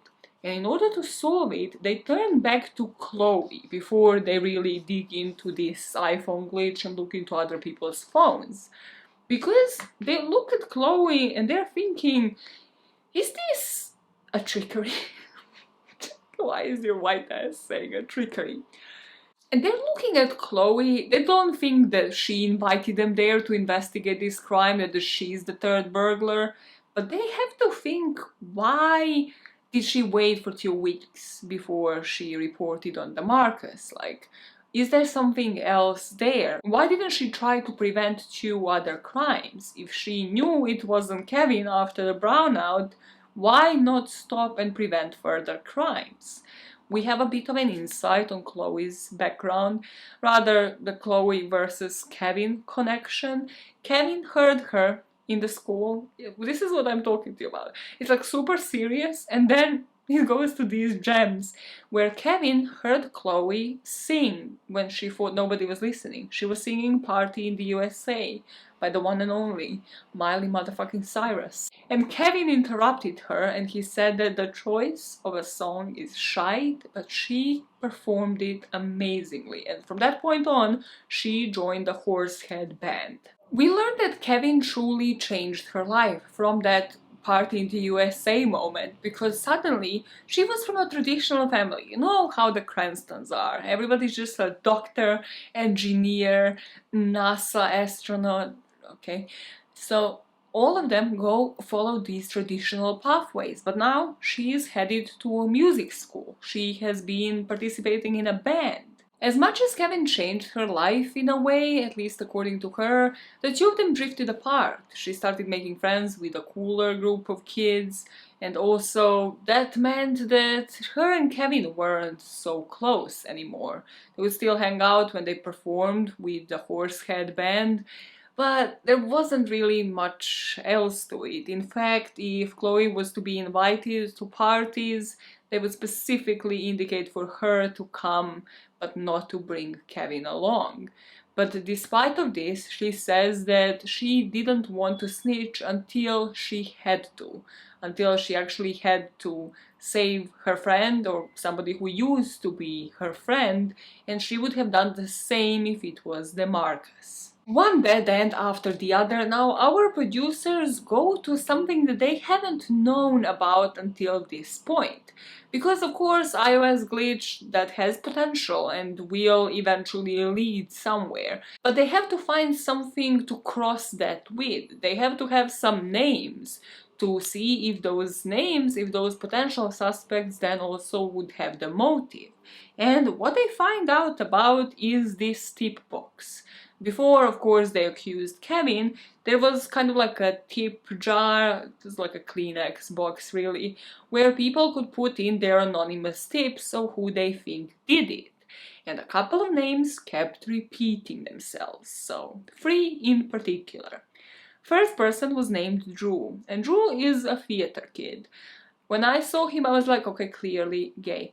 Maybe, maybe not. But he was the friends with all of the girls, all of the theater girls. He was no threat to anybody. That is until certain pictures came out of Drew. It was pictures of Drew in diapers and just drinking out of baby bottles. He said, when questioned about this, that he was just pushing himself as an actor. To which in the script I put, I really hope that the actor here actually got paid well. That he got paid like above and beyond. Just because if you were to Google his name, probably these are the pictures that first come up. And then if somebody's a lazy piece of shit who doesn't want to Google further into it, this is who you think he is. Like, you don't think he's an actor. You're like, okay, this is some weird king.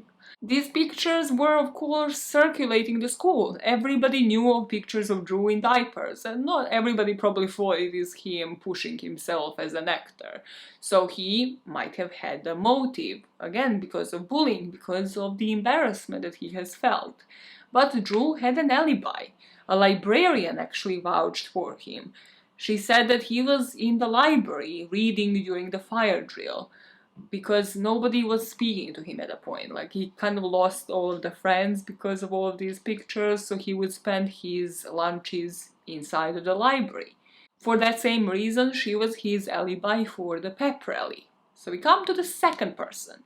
This person, I just love the intro to Jenna, because they say there are people who are filthy rich at this school, and then there are people who have a school library named after them, like that level of rich. And that was Jenna Hawthorne. You see, her Instagram profiles, her social media profiles are all perfection. Just her traveling with her girlfriend. All of the pictures seem to be professionally taken. People were all semi-buying into this perfect lifestyle that Jenna was portraying until a picture showed up of her posing with Kendall Jenner, saying something along the lines of the two of them being best friends. But then somebody found the original picture, and it is from one of those meet and greet things where she waited in a row for like 50 minutes or whatever, and then she took that picture. Because you can see other people waiting to take a picture with Kendall. But yet again, now you have opinions of other people about this scandalous post, and DeMarcus chips in, saying that how dare she disrespect Kendall like that. Yeah. You know, what about all of the other people? How do they feel? The people that have real relationship with Kendall, like Kim, Tyga, the mom, the transgender mom. But that isn't why you should be treating Jenna with utmost suspicion. It is because her parents produce maltitol, the main component in those laxatives. And they produce it in bulk. It's like wholesale or whatever that's called. So she every week interns at that company, at a parent's company that produces the thing that makes you shit, okay? And she, unfortunately for the producers, also has an alibi. Every Monday, Tuesday and Thursday, she needs to check out with one of the school staff members, and then she goes and interns at her parents' company, basically meaning probably chilling in a parking lot getting high, which is what is going to end up to be the truth. So she wasn't even in the school during the attacks. Now we have the last kid, whose name is Paul, and who is one of my top 3 characters in this fucking series, called Paul. Paul is a religious child, and he brings it to the next level. Paul is this religious kid. You can see his YouTube videos, his just rants of everything that happens in school. You can see Snapchat videos of him arguing with an English teacher about how, I don't know, Romeo and Juliet is smut and she's making them read technically like 50 Shades of Grey. Which, like, Paul, how do you know what 50 Shades of Grey is? I invented that part, okay? All of the students are saying even Jesus would tell Paul to take it down a notch. The guy is at a psychopath level because he puts full stops after emojis, and I agree, who the fuck puts full stops after emojis? No, but this is important here because who else puts full stops after emojis? The Turd Burglar. As if this wasn't enough, on the Turd Burglar's account, one post was captioned with a Bible verse. And this is next level, of course. This is some next level Catholic shit. It's something about bowels falling out if you are religious and watching this, which I somehow really doubt. Something tells me that you are not, like, 100% on that Jesus level and watching this. But Paul would also have the alibi, and his alibi would be yet another member of the school staff, that weird English teacher. And as Sam and Pete are interviewing the English teacher, she says that she is his alibi because during the shit launcher attack, she vividly remembers that he stayed behind to argue about Pope. And as they're interviewing her in her room, we presume, somebody calls her out, and she has to leave. And she leaves towards the teacher's room. But Sam thinks on his feet, one of the producers, right? And he's like, I'm gonna follow her into the room with a camera. So he just kind of follows her into the teacher's lounge, saying like, hey, I'm sorry, I'm just looking for a toilet. But we kind of see a camera move as much as possible. And later, once the two of them review the footage, they zoom in on an advent calendar because they have seen this advent calendar before. And they have seen it as the second announcement, the pre-warning of the Turd Burglar's crime. Now, this is a teacher's lounge, this is highly suspicious, but also now that they have this footage, they go back to their board and they realize in terms of social media, the Turd Burglar would post one warning post in every single case, except what they thought was here, which is 2 warning posts, and then 1 delivery device, so sort of like what was used to deliver the poo. This is an advent calendar. What if somebody ate shit through the advent calendar chocolate? What if the 4th crime actually happened? Because that would change everything. They need to go to Kevin to suggest this to him because that would exonerate him. That would mean that he was on house arrest as this had happened, but it would also change everything about how they looked into this because students aren't allowed in the teacher's lounge. So whoever got into the teacher's lounge, we suppose was a student. How did they get there? How do they even have the access? With this new supposition, just based on when the Turd Burglar would post the delivery device ones, they suppose that the crime, the 4th crime that they only learned about, happened on the 4th of December, because the delivery post was posted the day after. And what also happened just on the 5th was that the hot janitor was fired. And they know this because literally Pony starts playing. We see multiple shots, multiple videos of hot janitor just cleaning everything and everyone. He was the most pictured person in that school. He was the one people literally took like autographs from. That is how hot this janitor was. Even I, who am not into whiteys, have to admit he had a tight piece of ass. And you know what they say about men with a tight piece of ass? What? What do they say, Maya? Their frontal compensates for the tightness. What? What does that even mean? Their thumbs are large, and you know what they say about guys with the large thumbs. I swear it's not even a thumb. I swear it's like the index finger. Is it a thumb? Look at these retarded times. There's a person who's born with 6 fingers and 6 toes. Shut it! Shut it! Abort mission. He was hot. And he was the most recorded person in the school, and now suddenly he's gone. After he cleared shit from 3 crimes, which, God, if you really put it into that perspective, disgusting, especially the brownout. But he cleaned all of that, he didn't leave on his own, so they suppose he has been fired. So this crime had to be that bad. It had to be that bad to cause him to get fired the next day. So the producers get on tracking this hot janitor, finding out where he lives. And they find out that it's actually really hard. First of all, because he's seen as an object, he's seen as a piece of meat. Nobody actually knows his name, let alone his address. I mean, the English teacher says it's not appropriate that she calls somebody a 10, but he is definitely a 9. The nun says surely she wasn't going to call him the hot janitor, but nobody has this guy's phone number, nobody knows where the hell he lives. Well, that is until they interview one child whose brother gets mushrooms from hot janitor. So they're in the middle of nowhere. This guy lives in a trailer, and I mean, when you think about it, it's really cool. Or also he might be a serial killer. Anyway, so the hot janitor they speak with, and he tells them he grows his own food. He offers them to eat, like, I don't know, something from the freaking ground. He's one of those people, one of the grounders. But he also tells them that he wasn't fired. He was actually transferred. Now that is even more suspicious, isn't it? And he was transferred by the dean of students, Mrs. Wexler, the one I said was an actual piece of shit.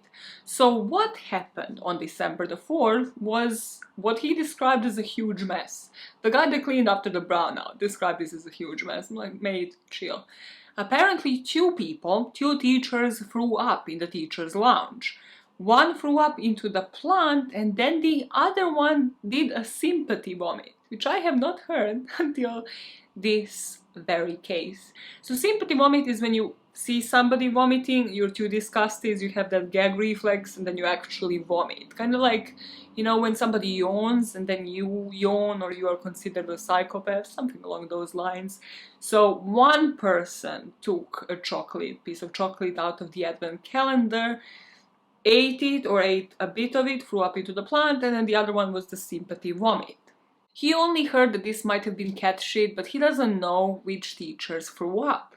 But these 2 boys put their detective skills to the test, and they find out that there were 5 teachers who were free during that period. So which one ate shit? The question of the day. Well, they start questioning them, and of course none of them admit to eating shit, but you're thinking, okay, maybe it is because they're embarrassed, like, you know. It's not like every day that you get to eat shit and then tell somebody about it. But then you kind of notice that all of them are saying the same thing, as if they were prepped by somebody. And that somebody was probably Mrs. Wexler. One of the teachers they focus on in particular, and this guy is called Mr. Fernandez.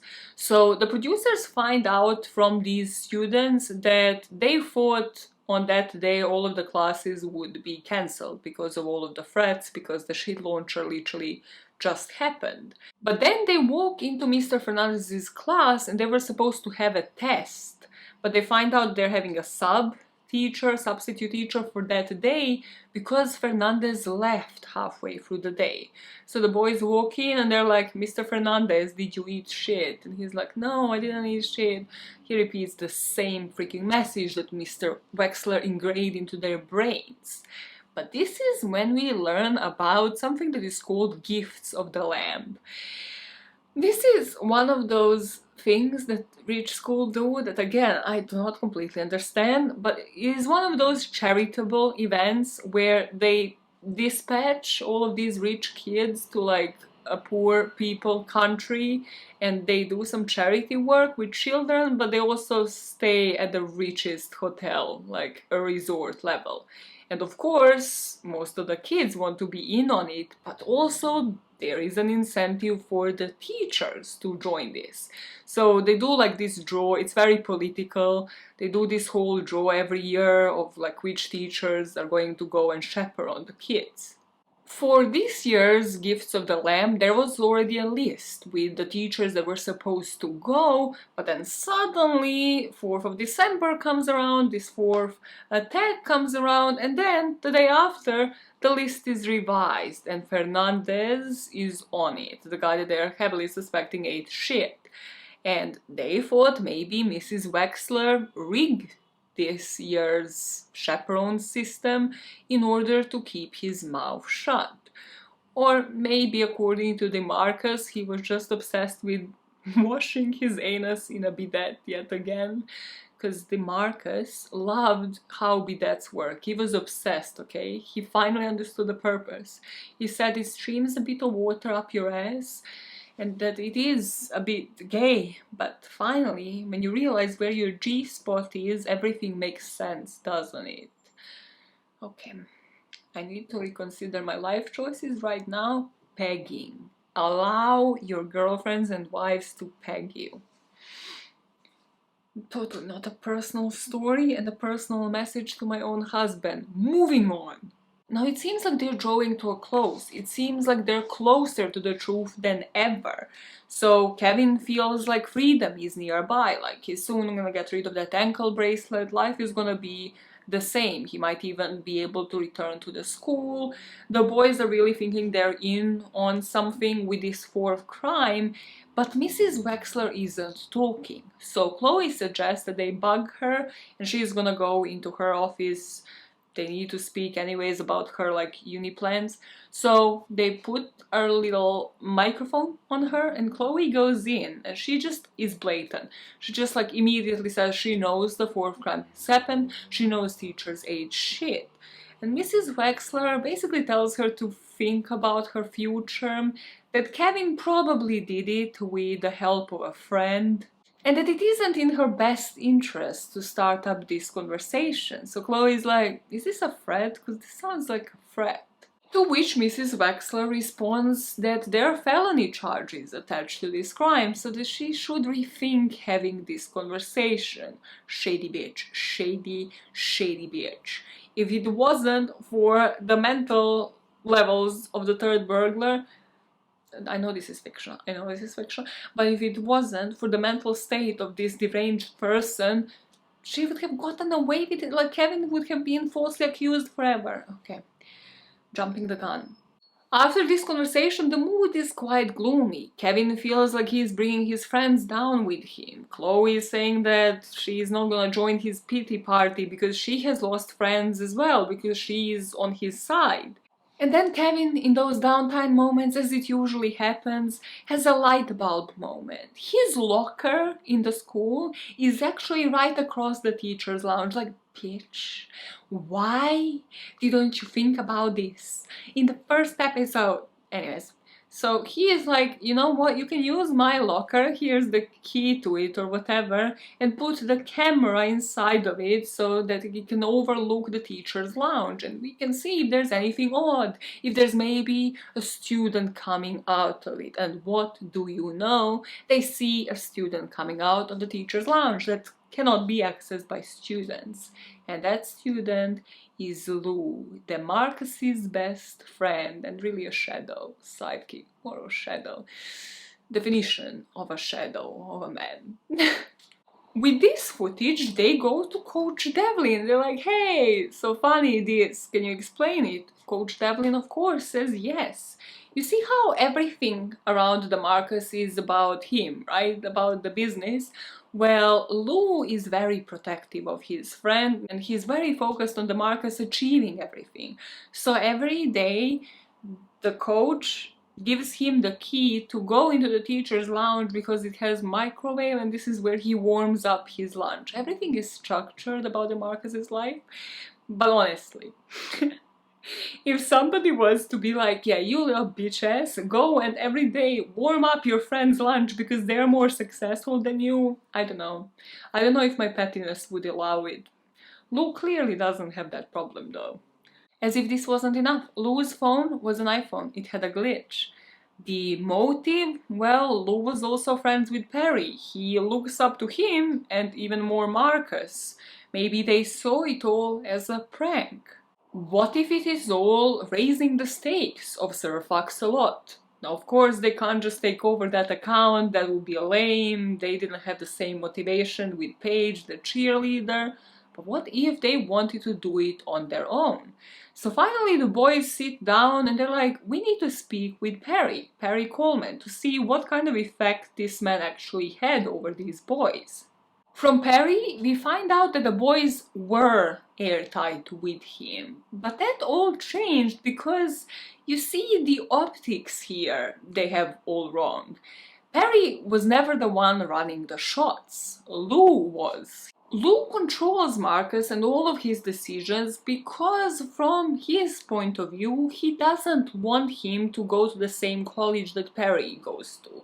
Like, it just doesn't seem to be a great influence on his basketball career to live in the shadows of somebody else. And at all costs, as soon as Perry moved from that high school to the college, Lou tried at all costs to separate the two of them from hanging out. Lou even flipped and called the police to the party that Perry was supposed to show up and hang out with the Marcus and that lot. And now the boys are like, which party? The skip day party. The one that Tanner accused Kevin of calling the police on them. That was all Lou. And they had a confirmation of that because there is a group chat where Lou says don't bother coming over because the police is already here. But this is 6 minutes before the police was actually there. And beyond that conversation, the boys get one picture that when they zoom in on it, there's Chloe making out with Tanner, Kevin's best friend, and then there's Lou on the phone, possibly inclined to believe calling the police. We find out more about Lou, who is kind of that example of like a really sad person who gets in on some power and then they're just the sad person in power, but that also makes them dangerous. Wow, okay, personal experience doesn't matter. Everybody around the Marcus needs to please Lou because they want to be friends with the main guy, and then there's this shadow that is always there. But also, if we are looking at this from the business perspective side, Lou would never let the Marcus run a prank like this. He is too invested in this business, he wouldn't do it himself in order to jeopardize his friend's business. Like, the Marcus is this guy's meal ticket, as everybody says. We come to the moment of truth, or is it? Because Lou and the Marcus are on the basketball court, because that is where they were during this whole documentary. And the producers, Sam and Pete, are showing them a picture of the two of them on skip day. So they're showing in the picture of Lou on the phone and then the picture of the group chat. From the facial expressions, you can see that Lou is clearly upset, like the mood has clearly shifted. He's moving away and clearly doesn't want to answer any further questions. And you see that the Marcus just isn't honed in on this. Like, it doesn't seem like he's aware that Lou was the one to have called the police. And as Lou is moving away, the producers are shouting at him. If you let Kevin take a fall for the call, what else are you letting him take the fall for? There was a fourth crime, Lou. And Lou is asking, who were you talking to? Like, how do you know all of this? How do you know I was the one to call the police? So the two of them just walk away. It seems like the Marcus is still under this guy's spell. But Lou was clearly about to say something. We go back to Tanner. They all tell Tanner, like, you should feel really bad about yourself because you snitched on your friend and there's just like no proof. And this is the proof that there is no proof. Tanner finally apologizes to Kevin and all of that bullshit. He apologizes to him in front of the child, who looks like super weirded out, like, ooh, I'm third wheeling on this conversation. I'm gonna get the fuck out of here soon. And then we get on-screen text stating that 6 hours after the producers showed Lou and the Marcus footage, Gonzo got in touch. And we see the zoom in on Gonzo, as in like they're gonna conduct an interview with him, and his face is clearly bruised, like they beat the shit out of this guy. Meaning that Lou and the Marcus thought that he was talking to him and not Perry. And this is when Gonzo says Chloe was telling the truth. During the pep rally, the two boys ran in the last second. He suspected that DeMarcus was the third burglar, and then he kind of had it confirmed during the pep rally because DeMarcus and Lou ran in last. And the team started believing Gonzo when he suggested that maybe DeMarcus is responsible for this. But then the captain sent them all an email asking them to lie. We see the email on the screen that says, just to refresh everyone's memory, do you have dementia? Maybe I can refresh your memory. After chatting with Gonzo, Pete is like, well, we are clearly in on something. Like, let us DM the third burglar again, see if we can provoke him. And Pete sends a message to the third burglar saying, are you happy the entire basketball team let Kevin take the fall? To which third burglar responds, you're onto something, Peter. Maybe Kevin was in on it the whole time. Link to the truth. And the link is to like a gif of a pig taking the shit, so... Pete says this does mean that they're getting somewhere though, because third burglar is clearly responding more, and also they have more and more evidence that actually makes sense. As I always say, it is the story that flows better. But now things are about to turn around, whole 180, because we see the CCTV footage from the only supermarket around the corner that Kevin can go to with his ankle bracelet, and we see that he is clearly being pushed around and just intimidated by DeMarcus and Lou. And then we see the texts on Pete's phone from Kevin, saying how he hasn't been honest, how it's him, how he is the third burglar. At this point, the producers don't know of that CCTV footage, of that intimidation, so they go to Kevin, knock on his door, they're trying to figure out why did he suddenly send that message and then blocked all of them. And then they ask Chloe to help them, so they head to the only other place that Kevin would have access to, that 24/7 shop. And they're there to wait for Kevin, because they think like eventually he's gonna have to come out of his house and go to the shop. But then the owner of the shop, or one of the merchants, comes out and tells them basically to fuck off. And they're like, hey, we are looking for our buddy Kevin, you must know him because he's here literally every day. And this guy says to them like, yeah, I banned him from the shop yesterday, like I actually had to kick him out. So they go in and start sucking up to this man to give them the story, and he isn't caving in. So one person is like, I'm gonna buy 7 caps and like this snow globe if you tell me, if you give us the CCTV footage. And this is when we see the CCTV footage of DeMarcus and Lou threatening Kevin, and then Kevin walking into that 24/7 and having a panic attack, like absolute meltdown. He opened up the ice cream freezers, he smashed them all to the ground, he even started sobbing in the corner, so this person of course had to kick him out and just literally ban him for life. But now with this information, they go to Chloe and they're like, is there any reason why the two of them would be speaking with Kevin? And she's like, no, they're not friends, my man. Chloe and Sam are here like, well, now we have this CCTV footage in our possession because somehow the store owner gave it to them, and they're saying we can go to the police. But Pete is just like, give me one last chance. I just want to confront them. So he goes to the outskirts and he goes to speak with Lou. Lou would tell them that, according to him, it's clear that Kevin did it. He is actually super convinced that Marcus couldn't do it, and that email from the coach is one reason more to prove that, because that email was about the Marcus's ankle. He was to see a physical therapist before the pep rally. That is why the two of them came in the last minute. So the coach just thought that nobody should really be looped in on it, because of course he's a pro athlete, like if this comes out, DeMarcus's career might be over. Lou shows them the receipt of the physical therapy, which I'm like, you can fake that, also why did you just have that on hand, like this is his physical therapy? Too much of a shadow, my man. And also he admits to punching Gonzo in the eye because, well, he was kind of a snitch and his friend doesn't deserve these rumors. And just as he is showing them that receipt of that therapy, they're just saying like, I mean, we were late, and then on top of that, Jenna motherfucking Houghton crashed her car in 2 hours. But on the dot, she submitted an invoice, like she literally paid me on the spot, so hey, here's a proof of that as well.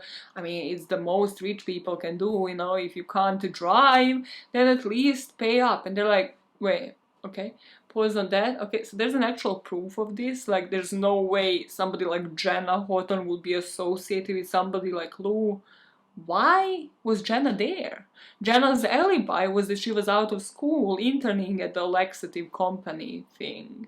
So, do you have a picture for the insurance? Of course he does, because he's motherfucking Lou. He's a businessman. And on this picture, when they zoom it in, they see a limited edition t-shirts in the passenger seat. And those limited edition t-shirts are what?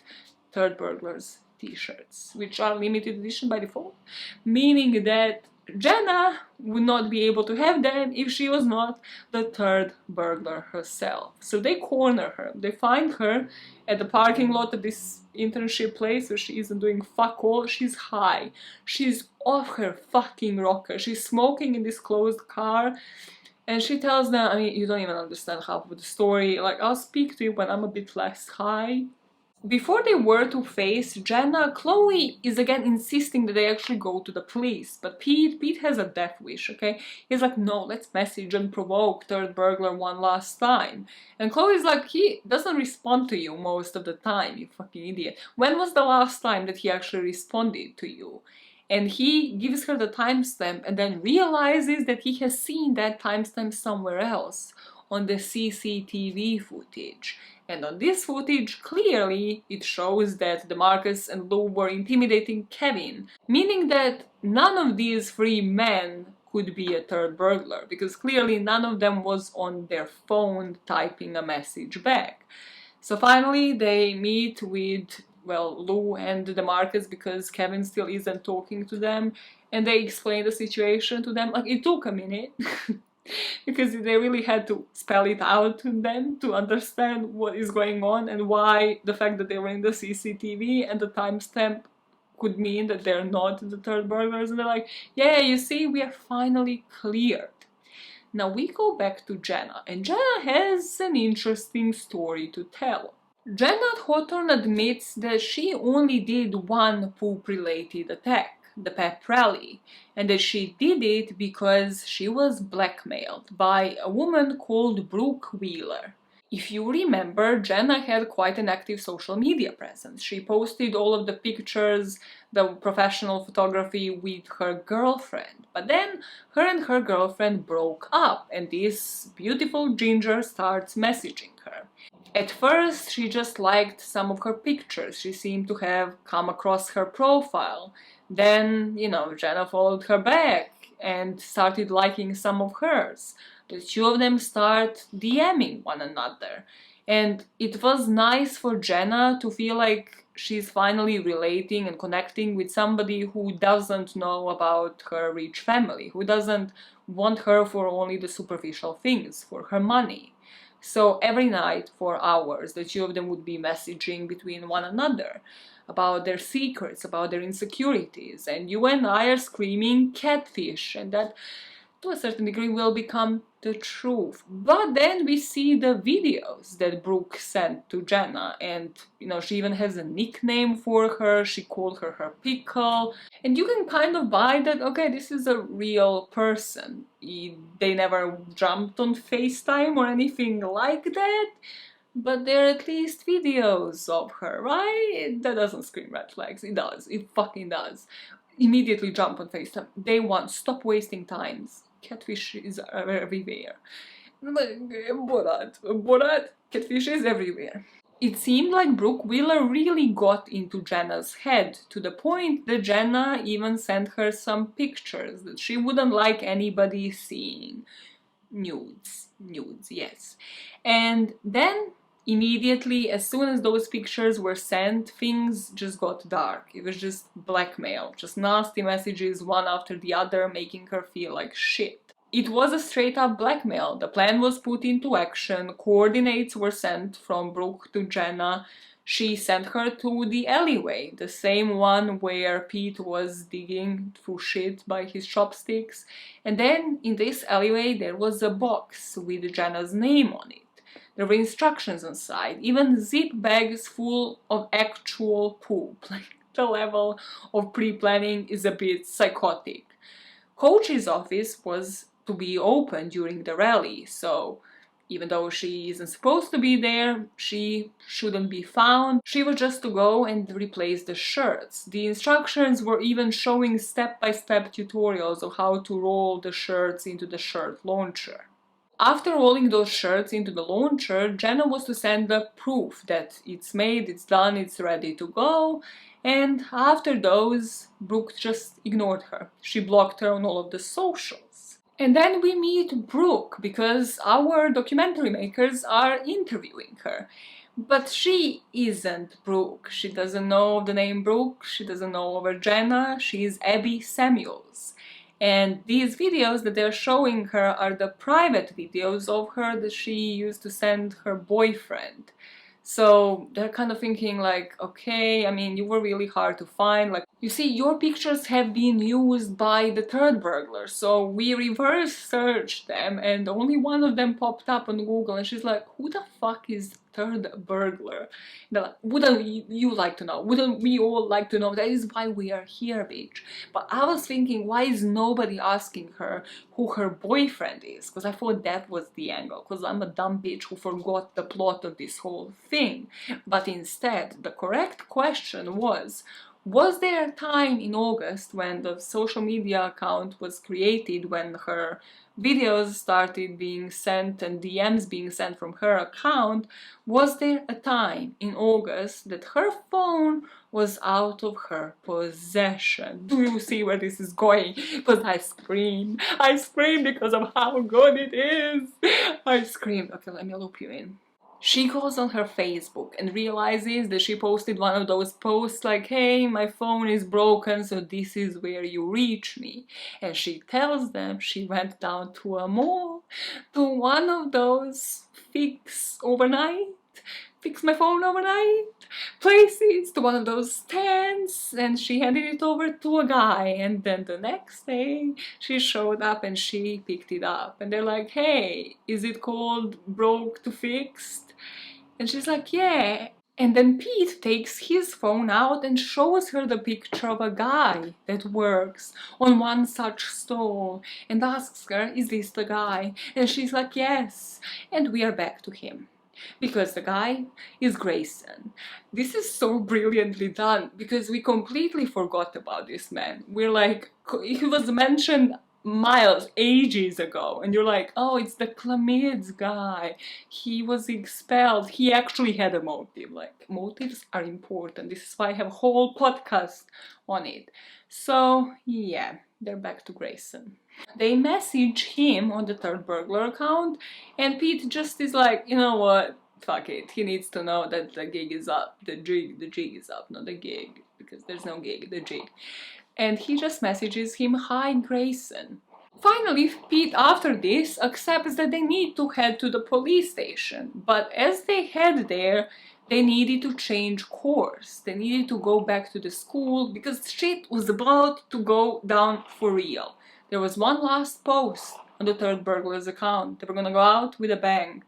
There was a video of the piece of shit speaking, you know, AI and how it works, that the fecal finale is coming, saying that everybody's full of shit and that they should prepare for the dump. So as they're approaching school, everybody's running out of it. Everybody has seen it. They're like, we are not consuming shit, we are not being shat over, we are not shitting ourselves, we are out.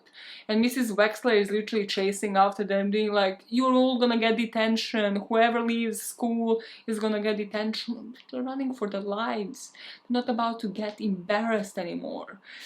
But the fecal finale didn't really involve the fecal part of it. The dump was digital. It was a social dump. It was a dump of all of the information. The victims of this information dump were Jenna, who now the whole school had the access to her nudes, the ones that she sent to Brooke, Then there were 3 other victims. The tech ed, the guy that fired Grayson in the first place, that was the irony of the whole story. Well, he actually used to take his own nudes in school and then send them to people online. So he resigned after he was exposed. And then Drew was another victim, the Pampers guy, the diaper guy, because beyond the diapers, which you would think were more embarrassing, there was a video that he also would be sending in diapers, apparently moving, being very flexible. To be honest, I was questioning myself, like, was I a prude? Like, was I not completely understanding what is going on here? Because they blur it out. And tell me what you interpreted this as, because I interpreted it in the wildest possible ways. And then the 4th victim was the Marcus. So there were pictures of his drunk that they also sent out. Also, these were blurred out in quite a suggestive way, may I add so. Because of course his abs are completely showing, but then the drunk part that was blurred out leads us to believe that he's quite well hung. And I was like, was this the whole point of the series? Okay, the Marcus, whatever his name is, because he is like the internet celebrity as well. I was like, mate, mate, was the whole point to make this series? To show to the public that you're well hung, because, I mean, would I put it past anybody? Would I, if I had to prove what? Finish the sentence. How would you prove anything? There was this Big Mouth. Big Mouth released a new season, and episode 2, I think, the one that talks about their insecurities, I found very triggering, because there's, among one of the insecurities is camel toe. And it's like very meaty and weird. Is that what you were thinking about? Like, but why would people wouldn't find that attractive? People don't necessarily find camel toes attractive, or do they? What was the point of this segue? Go back to the story right now. So 4 victims, 4 crimes. Connect the dots. There were 4 people that were blackmailed into those crimes. So now they go to each and every person to find out how the fuck did this come about? Why did they allow themselves to be blackmailed by this Brooke girl? The tech guy, the tech teacher, did the calendar. Then shit launcher was Jenna. So that leaves us with 2 people. The producers go to the hood to speak to the Marcus, and Lou and his own dad try to prevent this from happening, but the Marcus still goes out because he likes the publicity. What can you say? He wants to explain his side of the story, and he says it's embarrassing, people just don't understand circumcised dicks. But he was the one behind the poop piñata. The way it happened was very similar, like he found a box in an alley, and it consisted of the card, all of the instructions, there were all of the pictures in there as well to remind him what's at stake. And then they ask him, like, why Brooke? Like, why did you continue chatting? Like, you have the access to everybody in school, like all of the real people, all of the real girls. And he says, well, he just wanted it to be real. She liked him, and it's hard to know what's real when no one is real with you. Which is one of the deepest lines of this whole series. Like, there were ones that I was like, wow, this actually took me by surprise, especially because it comes from like the Marcus, who has like half a brain in this series. So back from being deep, though, this is immediately broken, this deep moment. They're like, no, humor, insert it in right now. He's like, did you guys see my dick pic? Like, my well hung, you approve? Cool. Now, they go to Drew because the only logical option is that Drew did the brownout. He was the 4th victim of being blackmailed. But he said he didn't do it. Brooke asked him and he said no, so she leaked the pictures. And apparently the way the hook here was the diaper fetish, or whatever you would want to call it, that is how she got him hooked. But he didn't say anything. He didn't say that, you know, he was being blackmailed, or he didn't fess up to anything, because she still had that video. So technically, Pete and Sam are back to square one. They still need to resolve one piece of puzzle. And they turn to the 4chan videos that Grayson made after he was expelled. And as you could imagine, it's just rants. It's like the religious guy did on Jesus, this guy did calling everybody all sorts of names, saying how they're all fake, how all of their social media presence is amazing, but they're all full of shit. With Grayson's court documents, we will find out that he actually reached out to as many people as he could as Brooke Wheeler. He emailed even the religious dude, like, what do you have on him, my man? Like, he tried to blackmail as many people as possible. But the person he was communicating with the most, his longest exchange, was Kevin McClain. We zoom in on Kevin, who says, "I'm sorry, Peter, I couldn't tell anybody. I was the one behind the brownout." But the catch is, Kevin wasn't blackmailed. He actually bonded with Brooke. They bonded over Shitstain McClain, they spoke about Nick and how that whole prank came about the Fruit Ninja, about the bullying. And Brooke was really stroking his ego, saying how he should show them, how he should do this in such a way where it would almost impress her. She would feel so proud of him if he was finally to do this prank and get back at everybody in the school. And she was the one to supply him with maltitol. During the fire drill, just as he said, he found a lemonade dispenser. With the old guy, just as we knew, he knocked over the drink on purpose because he didn't want to feel responsible for somebody actually dying. But then, once it happened, he said it was soul-shaking, like he immediately regretted it.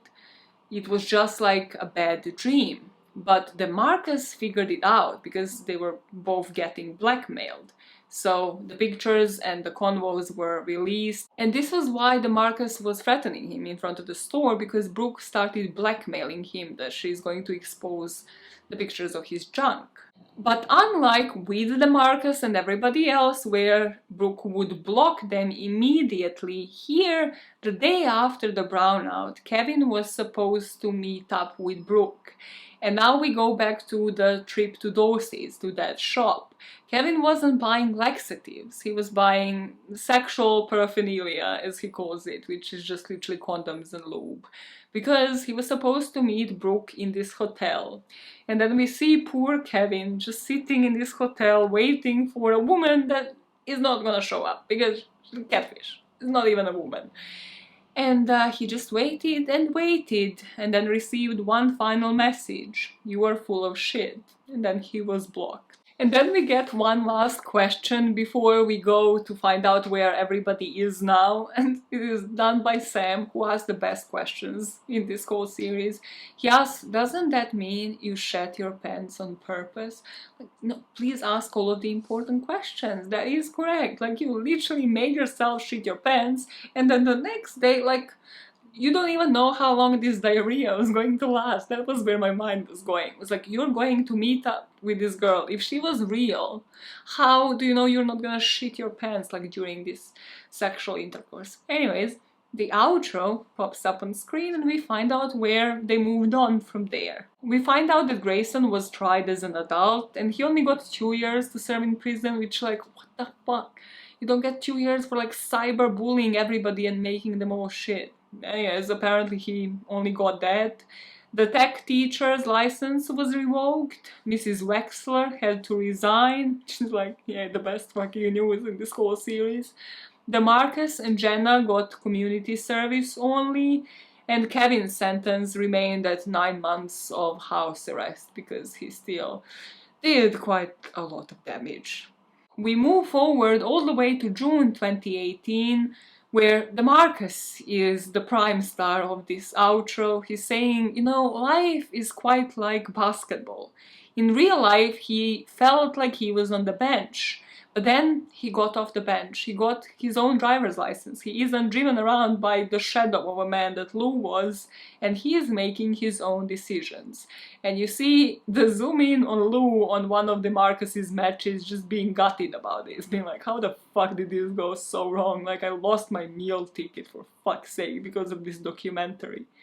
We go to Kevin, who plans to go to a public school. For a change, he's not going to return, even though he could. And Tanner and Chloe are back into his life. He hopes the producers keep in touch. And you kind of get that feeling of like, oh, he's still a sad little creature, but at least maybe he learned the lesson in this, and he's gonna start fucking real girls. I don't know, what was the moral of the story? And then we get the outro from the producers. We are the first generation that gets to live twice.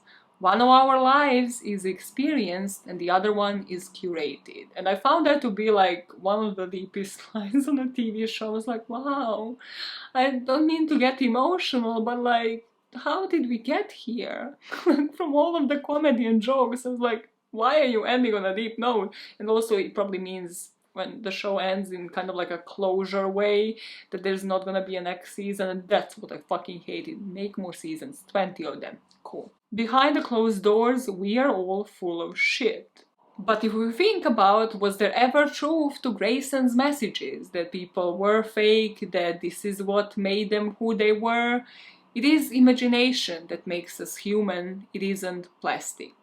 And then we close it off with the Horsehead Collective, or whatever it was called, their performance, stating that we are not the worst generation, just the most exposed. We are living in a constant state of feedback, and masks provide a thin layer of protection. The important part is having people who know you without a mask. The end. Okay. My conclusions, if I even have to utter a word, because I think I'm pretty expressive about how I feel about this show, is it was brilliant. Because what so many actual true crime documentaries don't do, and this is why I don't watch the actual true crime documentaries, rather only the mockumentary versions of them, is that they don't know how to dramatize it in such a way where I would watch it. Like, they don't know how to make you believe like, oh, it's actually, we had all of these suspects and then it was actually none of them. And this mockumentary did that perfectly. Like, I forgot about Grace, I forgot about all of these people, and was like, oh wait, so all of them are like kind of involved, like we shouldn't have been buying into all of these alibis. And I call myself an armchair detective, I know. Well, okay. I shall be seeing you either later this week or earlier next week or on a Monday, depending on which channel I post this. Look at this weird contraption I'm doing with my ring finger. The jewelry today is giving me really weird experiences. I don't even know what to think about. I'm not a jewelry person, as you can tell. But stay tuned for the outtakes to hear why I have shovels as earrings. I guess that is the moral of the story. And don't be full of shit, because you know how gross this is gonna end. And watch the season 1 of this. I'm actually gonna watch it this weekend again, because of course I watched it before but then forgot about everybody. And then you can find me on social media, on Twitter and stuff. I'll put it in the description box and we can chat about it, okay? Okay. So intense. Bye guys. Oh bye. Okay, do the shoulder. Too much. TMI. Stay tuned to find out what that means. They know what TMI means. Bye. Magic, you're my mic check. How much caffeine do you already have in your system today? Guys, let me just have a moment. I need a witness for the prosecution, or whatever the term is. The orchid. I just need to check. I believe it's not good news, guys. I believe it's not good news. Yeah. It's dead. I'm officially a plant killer, everybody, so that's that. But it's not intentional. I didn't do it on purpose, okay? I didn't. I just don't know how to take care of plants. Famously, orchids are the easiest plants to take care of, Maya. You can't even take care of an orchid. This is why I don't have children. Well, that's good to know, at least. Contraception. Yay! Everybody take contraception. On the other note, on a happier note, you should have had at least a minute of silence for the fucking orchid. No, on a happier note, But look at me. I have shovels for earrings. Yeah, let's go back from the scene of the crime. I have shovels for earrings. I'm gonna put the Etsy shop in the description box. But you might think, why? Why, Maya? Or you might follow me on TikTok, where I already made a video that might be removed by this point. It is not because I'm interested in soil or archaeology. Although if the Etsy shop owner was to ask me, that is what I would have said. It isn't because even of this, you know, the true crime. Wait, let me burp. Whoa, that was a violent one. It isn't even about true crime. It isn't even because I want to maybe intimidate somebody and be like, ooh, what am I gonna do with small shovels? Put like those things that used to be like little toys, little Lego boys that used to be in like Kinder eggs. You know what? Those Kinder eggs used to be worth their money. They used to be expensive, but the toy you would get in there, you'd be like, I'm not getting rid of this toy ever. Now you get like these stupid animals, ugh, Kinder Egg surprise. It's just there's no surprise. You don't want the surprise that is in the Kinder Egg right now. And still, even pricier, if we are really, to be honest. What do you want about? Shovels, shovels, shovels, shovel. So why did I get shovels? Because I wanted to replicate this iconic look. Put it on the screen. Put it on the screen for everybody to see. It's Gail. It's Gail from Bob's Burgers. The most iconic look. But of course, she has dicks for earrings. And I thought, well, I can probably find this somewhere. There are probably shops where I can find that. But the harder option, the one that took me much longer because I literally watched this episode like 5-6 years ago. The option that I have struggled to find is to find something that I can also appear in public with, you know? I can wear these earrings in public and then it would lead to weird questions. I can leave them, but I can wear them in public. That was probably the longest mic check to date. Well, if that worked, it worked. If not, we're not starting this today. I mean, are we gonna start this today? Maybe! But we move. Stop. No more sugar. No more sugar in your system. This is a sideline, but it's on brand because the brand of this episode is poop. Imagine if we had sponsors. It would probably be like 2 shares. I'm like, be that shit. Okay, so did you ever make eye contact with a seagull just as they were about to commit soiling of the ground, just as they were about to expel their poop? The other day, I was walking by in a park and the seagull was on top of a bench, you know, like how like there's like the back seat thing. Yeah, they were on top of that and that seagull made eye contact with me and he probably already had a turtleneck, if they do have turtlenecks, and then without any announcement he just expelled something onto the ground. It was like, literally, seconds have passed. It's like, just like that. I was like, well, at least it wasn't my head. But like, I have been scarred for life. I cannot look at seagulls the same way again. Why am I passing by a freaking park where there's a lake, where there are seagulls? They can do such damage. Imagine if that was my hair. It's like wet and nasty. Yeah, no, please give them the details. Give them all of the TMI. You know how trademark has like TM as trademark on the, you know, the top right corner of the word? Well, mine would be TMI. If I was a brand, if I had like a proper merch brand, that would be it. It would just be like Maya and TMI on the top right corner. Can we continue with the poop story, like the actual poop story, not the seagull poop story? I bet everybody would benefit from this sideline. You bet, yeah? How much would you bet? Would you even bet a $5, which is like your top betting point? No, no, I wouldn't. Why would you? Why would you? It's a seagull shitting story. Why would you bet anything on it? Also, what are the stakes? What are you betting for or against? This is why I don't play poker. Well, so much to learn, so much about me today. So much about me.